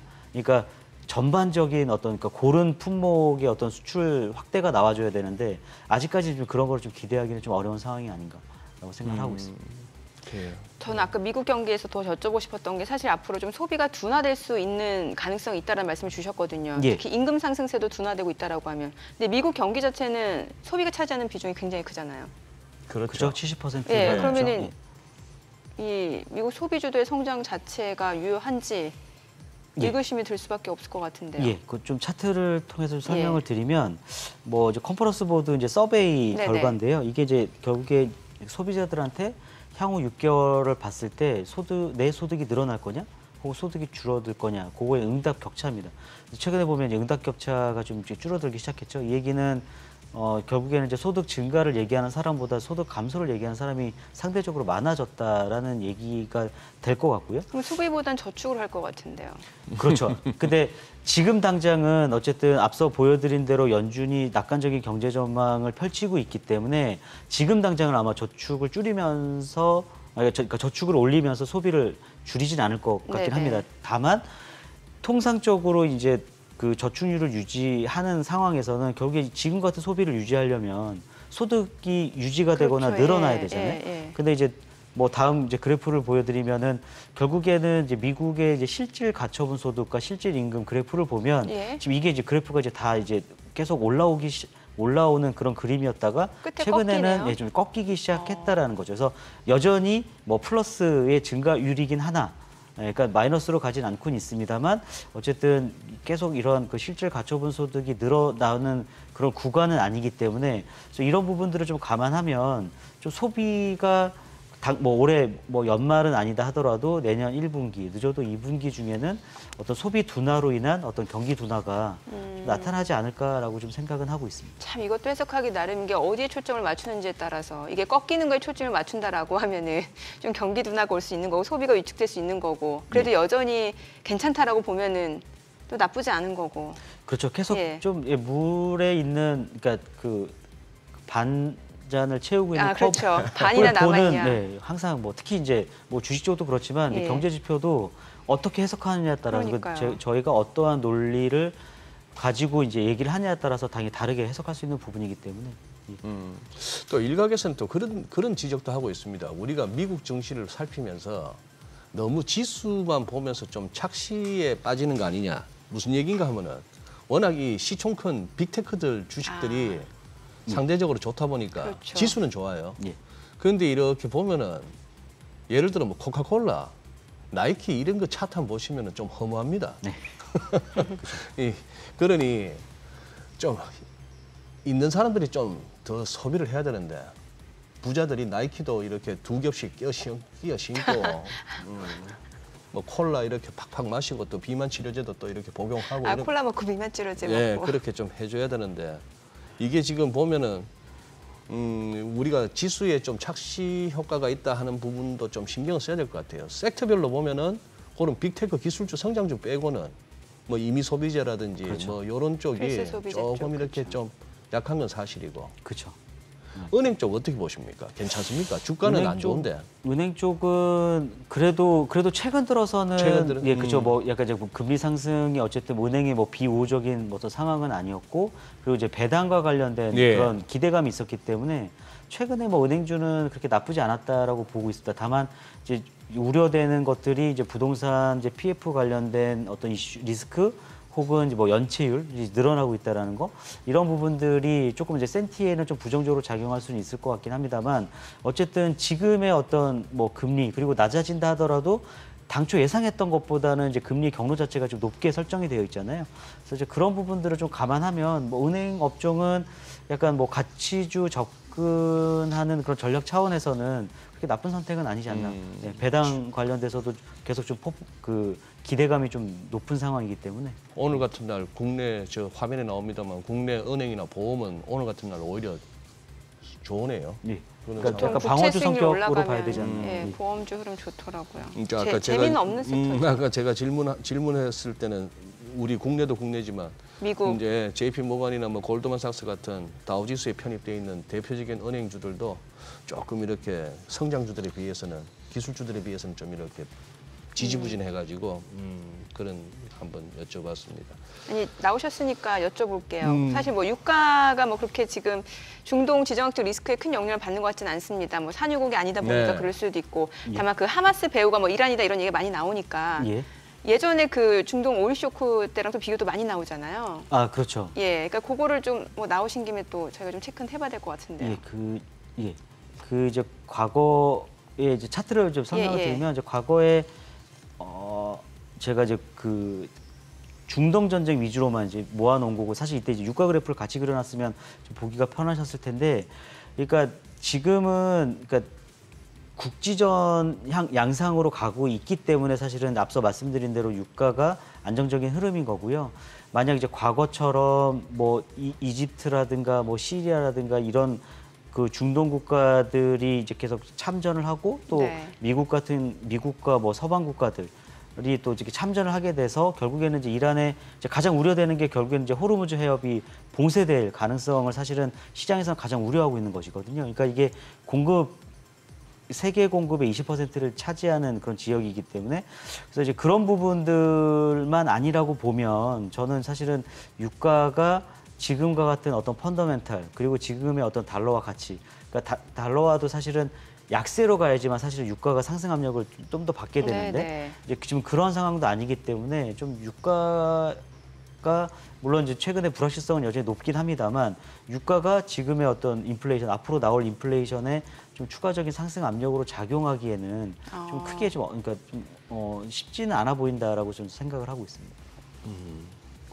뭐 장이 사실 8월, 9월 이렇게 조정을 갖다가 거치면서 4분기에 대한 시장에 은근한 또 기대감이 있었거든요. 예. 어느 정도 여름 지나고 초가을로 접어들면서 그동안에 좀 조정 받아주고 9월은 또 전통적으로 또 약세장이었던 것만큼 어느 정도 각오하고 있었던 조정이었는데 이제 10월 들어서 흐름이 나쁘지 않다 해서 뭐 흔히 말하는 뭐 단풍 랠리 이러다 보면 단풍 랠리요? 단풍 랠리 그런 하다 말이 있는 거예요? 뭐 만들기 나름이죠. 뭐. 아, 소장님이 만드셨구나. 아니요, 다른 유튜브 채널에서 듣고 하는 얘기인데 느낌이 오잖아요. 단풍 랠리. 네. 단풍 랠리 하다 보면 또 이제 무슨 뭐 산타 랠리 할 거고 뭐 이런 거 기대감들이 있기는 합니다만 이 와중에 뭐 좀 한국 정권도 리포트를 내든지 하실 것 같은데 나름대로 이렇게 미는 섹터가 있을 거 아니에요, 업종. 저희는 이제 뭐 전략 차원에서는 사실 이제 상반기에서 하반기로 넘어가는 시점에서는 계속 반도체 예, 얘기를 드려왔었고, 근데 이게 좀 약간 기우제처럼 그러니까 드디어 가는 건가요? 막 이런 느낌이에요. 예, 그렇죠. 그러니까 기대감 때문에 올랐다가 사실은 이제 이게 상승 추세가 유지가 되려면 어느 정도 지표가 받쳐줬어야 되는데. 아니 저는 요새 무슨 유튜브 틀다 보면 그 잠시 나오는 그 광고 뭐 건너뛰기 하기 일쑤입니다만 광고 보다 보면 맨날 뭐 반도체 팔고 2차 전지 사세요 하는 광고만 하루에 예. 몇 번씩만 ETF 시키던데. 상품, 예. ETF가 아니고 뭐 그런 아저씨가 있더라고요. 네, 아. 네, 예. 예, 저도 뭐 사실 뭐 그런 아저씨일 수는 있겠습니다만, 그러니까 이게 반도체가 사실은 이제 지금은 좀 괜찮을 수 있다라고 보는 게 이제 네. 지난달 수출 지표를 통해서도 이제 반도체가 어느 정도 이제 바닥을 좀 찍었다라는 기대감이 좀 형성되고 있는 것 같고요. 그리고 이제 내년도에 어쨌든 늦어도 1분기부터는 좀 디램 가격이 좀 완만하게 반등할 것이다라는 그 기대감 자체도 여전히 유효한 상황이기 때문에 결국에는 지금 국내 증시, 코스피 기준으로 보면 이제 2,400 중반대에서 다시 이전의 상단을 트라이 하기 위해서는 결국에는 좀 반도체가 힘을 내줘야 되는 상황인 것 같고, 지금 다시 이제 2차 전지, 그러니까 조정을 충분히 받았던 2차 전지 쪽으로 갈 것인가, 반도체 쪽으로 갈 것인가에 대한 어떤 고민이 충분히 많으실 것 같은데, 맞아요. 저희는 좀 약간 반도체 쪽이 지금은 조금 더 편한 국면이 아닌가라고 좀 생각을 하고 있어서. 이번엔 진짜로. 예, 이번에는 예, 그러니까 계속 이제 올라갈 때까지 계속 이제 버티고 이제 장기 투자를 좀 하실 필요성이 있지 않나. 그리고 이제 앞서도 그 말씀드렸지만 조금 실적 측면에서 보면은 엔터 업종이 조금 눈에 많이 띄더라고요. 그래서 이제 그런 것들, 그리고 화장품 쪽도 이제 그 중국 그 이제 단체 관광 네네. 허용했을 때 잠깐의 퍼포먼스를 보였다가 다시 이제 죽었는데, 예. 중국이 이제 최근 들어서 이제 좀 뭐 경기 부양책을 계속 좀 실시를 하고 있는 와, 상황이거든요. 오늘 좋네요. 코스맥스하고 한국콘만. 아이고, 예, 예. 그래서 그런 쪽도 예, 좀 지금은 그 좀 뭐 단기 트레이딩 관점에서라도 좀 볼 필요가 있지 않나라고 좀 생각을 하고 있습니다. 네, 기우제 말씀하셨습니다만 기우제. 흔히 말하는 인디안 기우제는 일단 기우제 시작해서 비 올 때까지 계속 드리는 인디안 기우제고, 예. 뭐 기우제 성격은 아닙니다만 그 삼국지의 적벽대전에서 또 제갈량이 동남풍을 바람을 불러오는 또 기도를 하지 않습니까? 그러고 나서 즉각적으로 바람이 불어줬고, 이건 내공 차이 같아요. 제갈량은 그 당시 조금 기운해지는 날씨 상황을 좀 이렇게 파악하는 능력이 있었던 거고, 안 되면 뭐 인디안처럼 뭐 올 때까지 계속 기우제 지내는 거고. 여기저기 할 거죠. 우리도 사실 다 기우제 드리는 사람들 아닙니까, 위원님? 그렇죠. 그렇기도 하고 물론 이제 뭐 예, 꼭 이제 근거 없는 얘기를 드리는 거는 뭐 아니긴 합니다만. 그러면 황당한 거고. 예, 그렇죠. 네. 그래도 이제 어느 정도의 이제 근거를 기반으로 해서 이제 말씀을 좀 드리는 거고, 그리고 조금 이제 투자를 하시는 데 있어서 어쨌든 좀 위험한 투자, 그러니까 좀 이렇게 깜깜이 네. 투자 이런 것들은 좀 하지 않아야 된다라는 차원에서 예, 조금 더 약간 이제 편하게 접근할 수 있는 좀 투자 업종을 좀 말씀을 드렸습니다. 네, 오늘 여러 가지 또 섹터별 얘기도 좀 들어봤습니다. 내용 잘 들었습니다. 예, 고맙습니다. 고맙습니다. 감사합니다.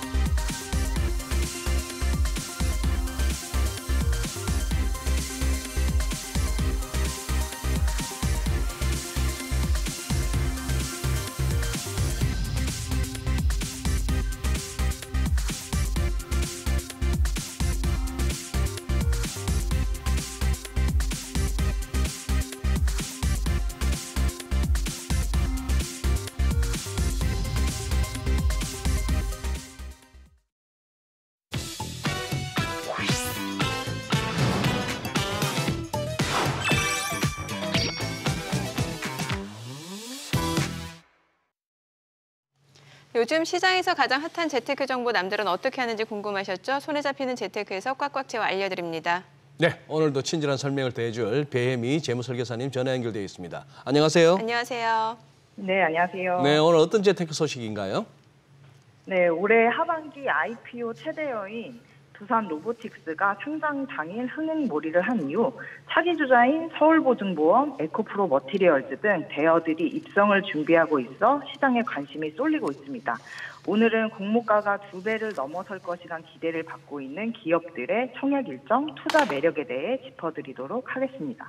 네, 사실 두산 로보틱스 역량으로 또 IPO 시장 열기가 다시 한번 뜨거워지고 있는 상황인데 앞으로 지금 대여급 기업들 상장 예정이 되어 있다고 하니까 그 청약 일정 좀 소개해 주세요. 네, 서울보증보험, 에코프로 머티리얼즈 등 대여들이 입성을 준비하고 있습니다. 11일 금융투자업계에 따르면 서울보증보험은 오늘인 13일부터 19일까지 5일간 기관 투자자를 대상으로 수요 예측을 진행합니다. 이는 지난 2010년 지역 난방공사 이후 13년 만에 이뤄지는 공기업 상장인데요. 주당 희망 공모가는 39,500원에서 51,800원으로 공모 금액은 2,758억에서 3,617억 원이며 희망 공모가 기준 시가총액은 3조 원 안팎으로 예상됩니다.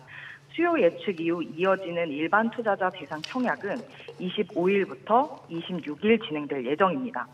에코프로의 자회사 에코프로 머티리얼즈는 지난달 25일 금융위원회에 증권신고서를 제출했으며 오는 30일부터 기관 투자자 대상 수요 예측을 진행합니다.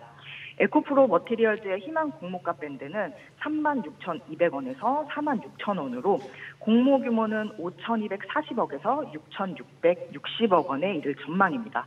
에코프로 머티리얼즈의 총 공모 주식수는 1,447만 6천 주이며 일반 청약은 내달 8일부터 9일로 예상하고 11월 중순 유가증권시장 상장을 목표로 하고 있습니다. 네, 서울보증보험이 일찌감치 좀 많이 회자되었습니다만 여기가 또 높은 배당률 덕분에 또 주목을 받고 있는 것 같은데요. 네, 그렇습니다. 서울보증보험은 지난 1969년 설립 후 금융보증 서비스를 제공하는 국내 최대 종합보증사인데요. 3조 원대 몸값이 예상되는 서울보증보험이 유가증권시장 상장을 앞두고 있습니다. 13년 만에 이뤄지는 공기업 상장으로 상장 목적이 재투자를 통한 성장이 아닌 1998년 외환위기 당시 투입된 10조 원가량의 공적 자금 회수에 있기 때문에 전량을 구주 매출로 진행합니다. 하지만 서울보증보험은 지난해에 이어 2년 연속 50%가 넘는 배당 성향을 기록하고 있어 높은 배당률을 내세운 안정적 투자 종목으로 손꼽히는 만큼 불안정한 현 시장에서 관심이 클 거라는 분석입니다. 또한 두산 로보틱스의 상장으로 하반기 IPO 시장이 달아올라 흥행 기대감까지 높아졌습니다. 네, 자 그리고 에코프로 머티리얼즈 상장도 앞두고 있는 상황인데 2차 전지주 우리 투자자분들 굉장히 관심이 많으니까요. 청약 전 좀 체크해야 될 것들이 있을까요?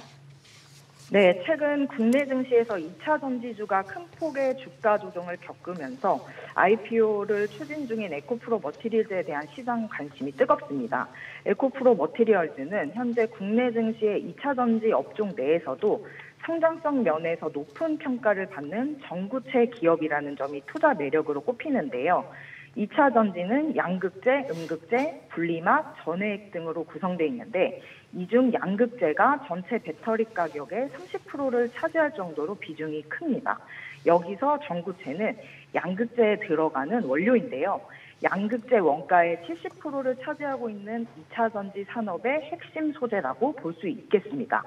국내에서는 전구체의 90% 이상을 수입하고 있는데 가격 경쟁력과 안정적인 소재 수급을 위해 배터리 업체들이 생산량을 빠르게 확충하고 있으며 현재 포스코퓨처엠, LNF 등이 전구체 생산 시설을 갖추고 있고 내재화율을 높이기 위해 발빠른 증설 작업을 진행하고 있습니다.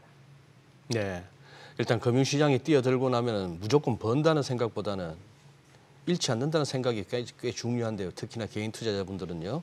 자, 지금 이 에코프로가 사실 작년부터 해서 우리나라 에코프로 그룹주가 우리나라 한국 증시에서 가장 핫한 그런 종목이 되어버렸습니다. 이 유명세를 이용해서 이 주식 사기가 기승을 부리고 있다는데 조금 주의할 점도 한번 설계사님 짚어주십시오. 네, 맞습니다. 에코프로는 최근 자사 홈페이지를 통해 비상장 주식거래 사기 주의 안내라는 제목의 글을 공지했는데요. 공지 글에는 에코프로 머티리얼즈 또는 증권사를 사칭한 피해 사례가 발생할 우려가 높다며 사전 특별 공모는 없다고 당부했습니다. 에코프로 머티리얼즈 공모주 관련 사기 사이트를 개설해 투자금을 노리는 수법인데요.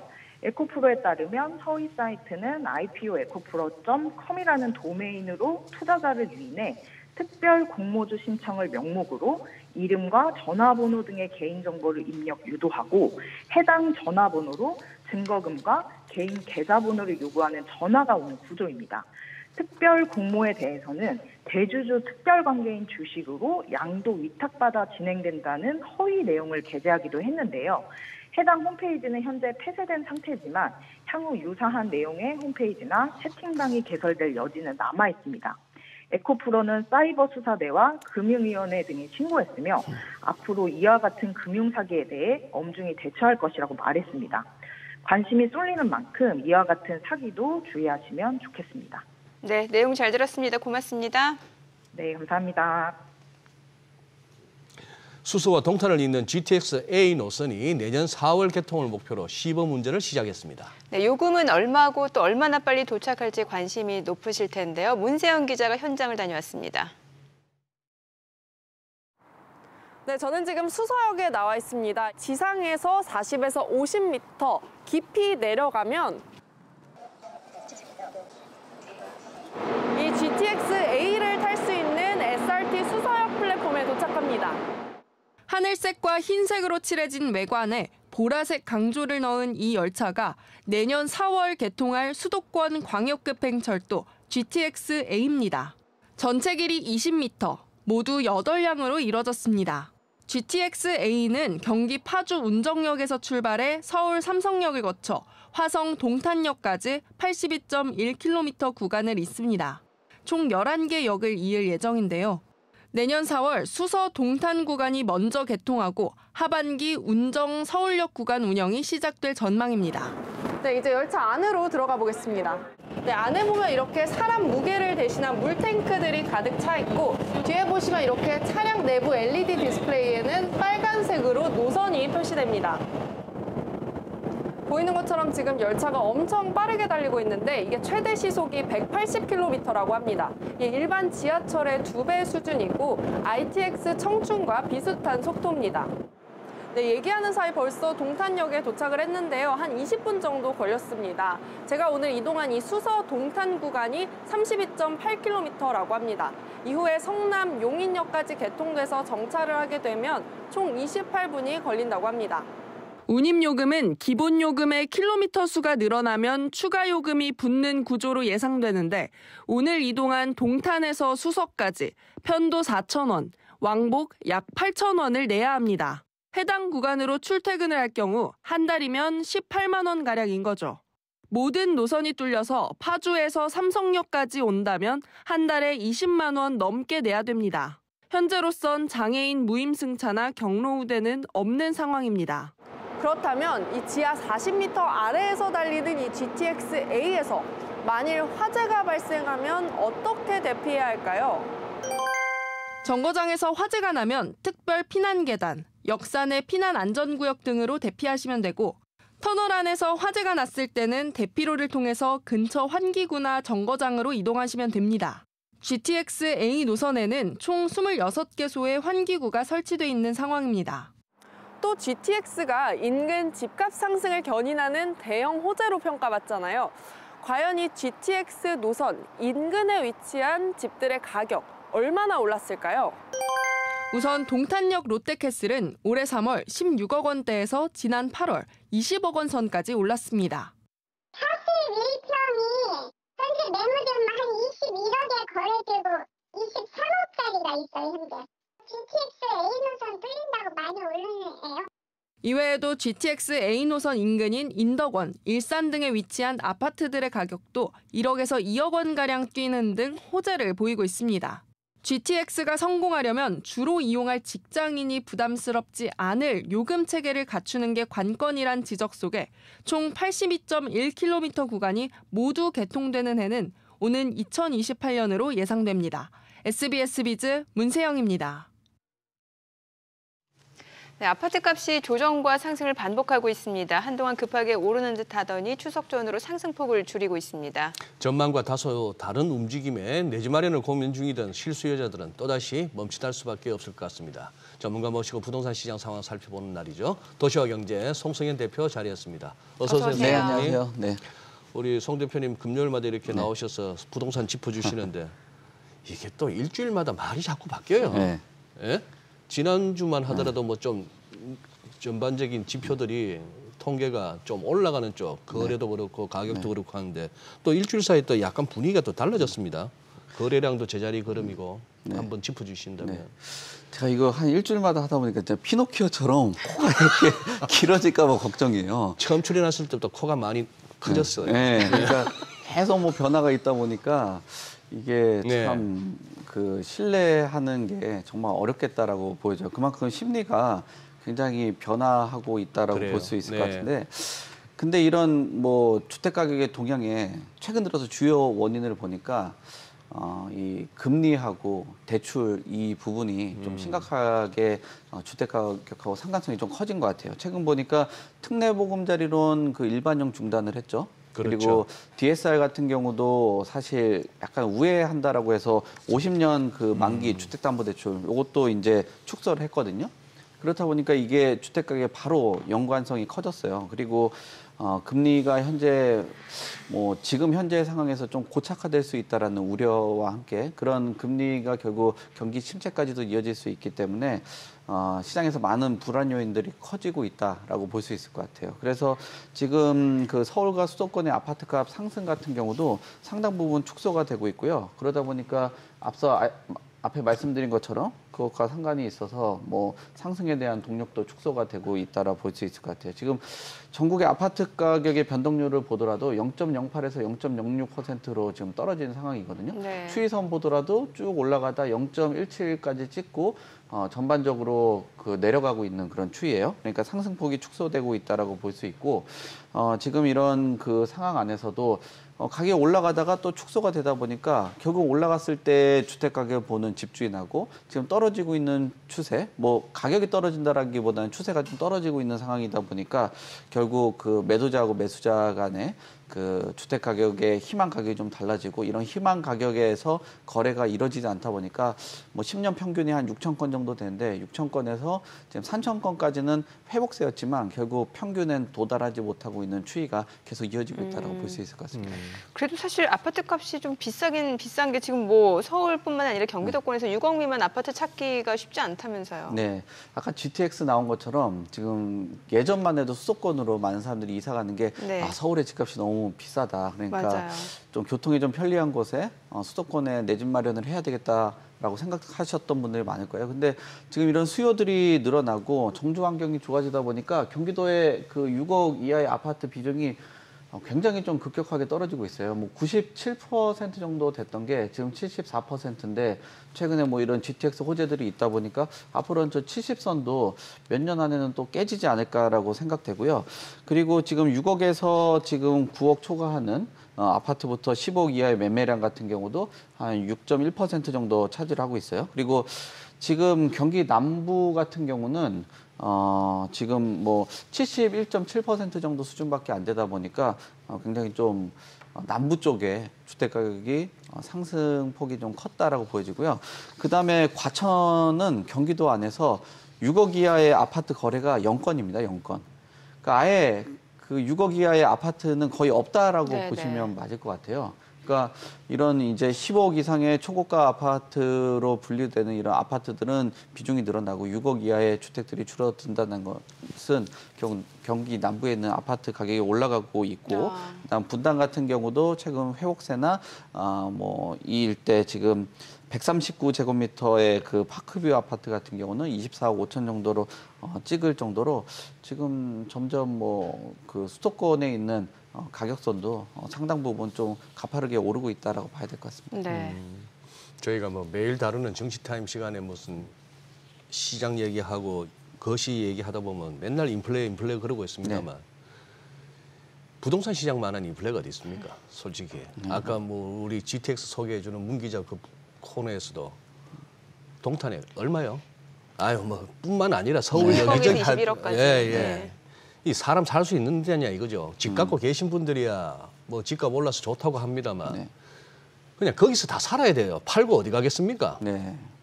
다 살아야 되는 상황에 자기 자식들이 집을 못 사요. 이런 세상인데 어쨌거나 뭐 돈을 그렇게 풀어 제꼈으니 저럴 수밖에 없죠. 짜장면 곱빼기 하나 10,000원 주고 먹는 세상에 아파트 값이 안 저럴 수가 없는데 자 이제 대출이란 말씀하셨어요. 사실 이거 연초만 해도 뭐 특례도 붙고 무슨 보금자리 붙고 해서 마구마구 풀다가 이게 또 갑자기 딱 막힙니다. 자 대출 막히면 당연히 집 살 사람 줄어드는 거고. 그런데 지금 이미 대출이자 부담은 갈수록 커졌고 2명 중 1명은 추가 대출을 갖다가 필요하다. 추가 대출이 필요하다 이 정도인데 지금 가계대출 상황은 그러면 더 나빠지는 겁니까 앞으로? 뭐 가계대출 더 나빠질 것도 없는 거 아니에요? 대출이 안 되는데. 뭐 그런 상황이 있을 수 있는데 이제 이금융이라든지 다른 시장까지도 또 넘어갈 수도 있다 보니까 뭐 금융시장의 뭐 불안이 단기간 해소되기는 어렵지 않을까라고 보여지고요. 아까 자녀들 결혼하는 그 이야기 말씀 주셨는데 최근 들어서는 자녀들이 결혼한다는 게 겁이 난대요. 왜냐하면 노후자금이 뭐 한 10억, 20억 정도 있었는데 애들 집 하나 사주면 없다라는 거죠.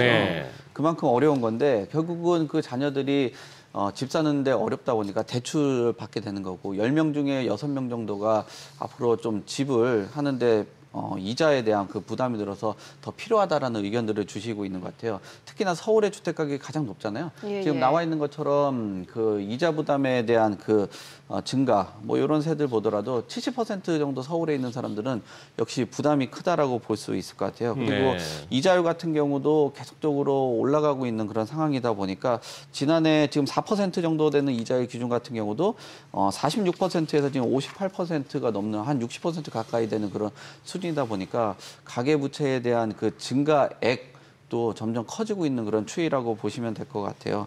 그리고 이런 지금 시장의 금리 자체가 주택담보대출이 뭐 상단은 지금 한 7% 정도도 넘어가고 있는 그런 상황이기 때문에 영끌족이라고 불리우는 부채 비율을 키운 투자들 또 내 집 마련하시는 분들 같은 경우는 서울을 중심으로 굉장히 좀 부담스러울 수 있다라고 보여집니다. 네네.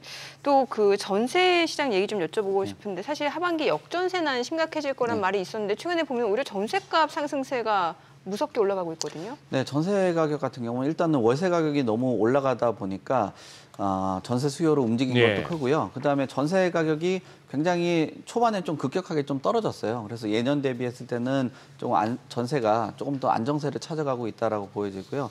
그다음에 전세 자금 대출이 그 예전만 해도 한 6% 정도만 했거든요. 지난해 같은 경우. 근데 지금은 한 3% 정도로 하락을 했어요. 그러면 결국은 전세금에다가 그 대출 비율을 곱하는 그런 구조이다 보니까 아무래도 좀 떨어지는 그런 상황인데요. 역시나 근데 상품별로는 좀 차등해서 볼 필요가 있는 게 뭐 아파트라든지 이런 곳엔 좀 쏠림세가 있어요. 뭐 빌라라든지 다가구, 그다음 연립주택의 그 수요가 아파트 쪽으로 좀 옮겨가다 보니까 아파트 조금 회복이 되고 상승하는 데에 비해서 뭐 다른 비아파트 상품은 여전히 조금 약세에 있다라고는 볼 수 있을 것 같습니다. 네네. 자, 지금 이제 또 전세값이 확 이렇게 또 뛰면서 매매 가격하고 차이가 없으면 딱 또 떠올리는 게 갭 투자겠죠. 내 돈 얼마 안 들이고도 전세 끼고 그냥 여러 채 사겠다 이건데 이걸로 뭐 팔자 고친 분들도 많았고 부동산 한번 그거 할 때 좀 이렇게 급락이 오나 싶었을 때는 그 부분들에 대한 걱정도 상당했는데 별 탈 없이 지금 여기까지는 왔는데 또 이거 해본 사람들은 해본 맛에 또 안 해본 사람들은 이 갭 투자로 팔자 고친 사람들 많이 봤기 때문에 나도 한번 해볼까 싶어서 덤빌만 해요. 근데 이거 지난번에 그 전세 사기 피해도 이런 무리한 갭 투자의 후유증 아니었습니까? 작년 하반기부터 올 상반기 같은 경우는 그 팔자 날린 사람도 많습니다. 팔자 날린 사람. 네, 그러니까 갭 투자라는 게 리스크가 굉장히 커요. 왜냐하면 본인의 자기 자본이 없이 남의 그 뭐 차입에 가까운 그런 형태로 하다 보니까 그러니까 이게 전세 가격이 오르고 매매 가격이 가까워지다 보니까 이런 투자들을 하는데 뭐 인천 같은 경우는 인천의 중구에 있는 아파트 같은 경우는 2천만 원 가지고 그 갭 투자를 하는 그런 사례가 있거든요. 근데 예전 그 비율들을 보더라도 전세 사기의 한 40% 정도가 무자본 갭 투자입니다. 무자본 갭 투자. 자본이 적으면 적을수록 그 투자의 위험, 투자의 그 리스크는 커진다라고 보시면 될 것 같아요. 그래서 이 전세 가격이 오르는 거에 대비를 하실 필요가 있고 그 투자를 전문적으로 뭐 이렇게 많이 활용해 보시지 않으신 분들 같은 경우는 조금 그 내 집 마련의 그 입장 쪽으로 접근을 하셔야지 이런 투자를 과감하게 하는 그런 투자는 지양할 필요가 있다. 정말 이제 하반기부터 전세 가격이 이런 오름 추세에 있으면 다시 한번 그 갭 투자의 경고등을 좀 킬 필요가 있다고 보여집니다. 그러니까 뭐 부동산 시장도 주식 시장하고 참 마찬가지인 것 같아요. 본인 자본 여력이 그렇게 크지 않으면 이게 좀 꼭 손실로 이어지는 상황이 좀 발생하기 쉬워지는 것 같아요. 기본적인 원리는 다 똑같은 것 같아요. 네. 어느 시장이나. 아니 저희 청약 시장도 봐야 되는데 벌써 시간이 이렇게 됐네요. 청약 시장? 네. 저희 청약 다음 주에 좀. 다음에 청약을 좀 1번으로 올려주세요. 청약을 먼저 여쭤볼게요. 네, 그렇습니다. 네. 송 대표님 버럭하셨어요. 네, 다음에 청약. 할 얘기가 많은데. 할 얘기가 많은데. 네. 오늘 내용 잘 들었습니다. 네, 고맙습니다. 네, 감사합니다. 네. 네, 저희 방송 중에 전해드린 내용과 관련해서 모든 투자 판단의 책임은 투자자분들께 있다는 점 다시 한번 알려드립니다. 네, 세상의 모든 돈 되는 정보 100분 머니쇼. 오늘은 여기서 인사드리겠습니다. 저희는 다음 주 월요일 오전 8시에 다시 찾아뵙겠습니다. 고맙습니다.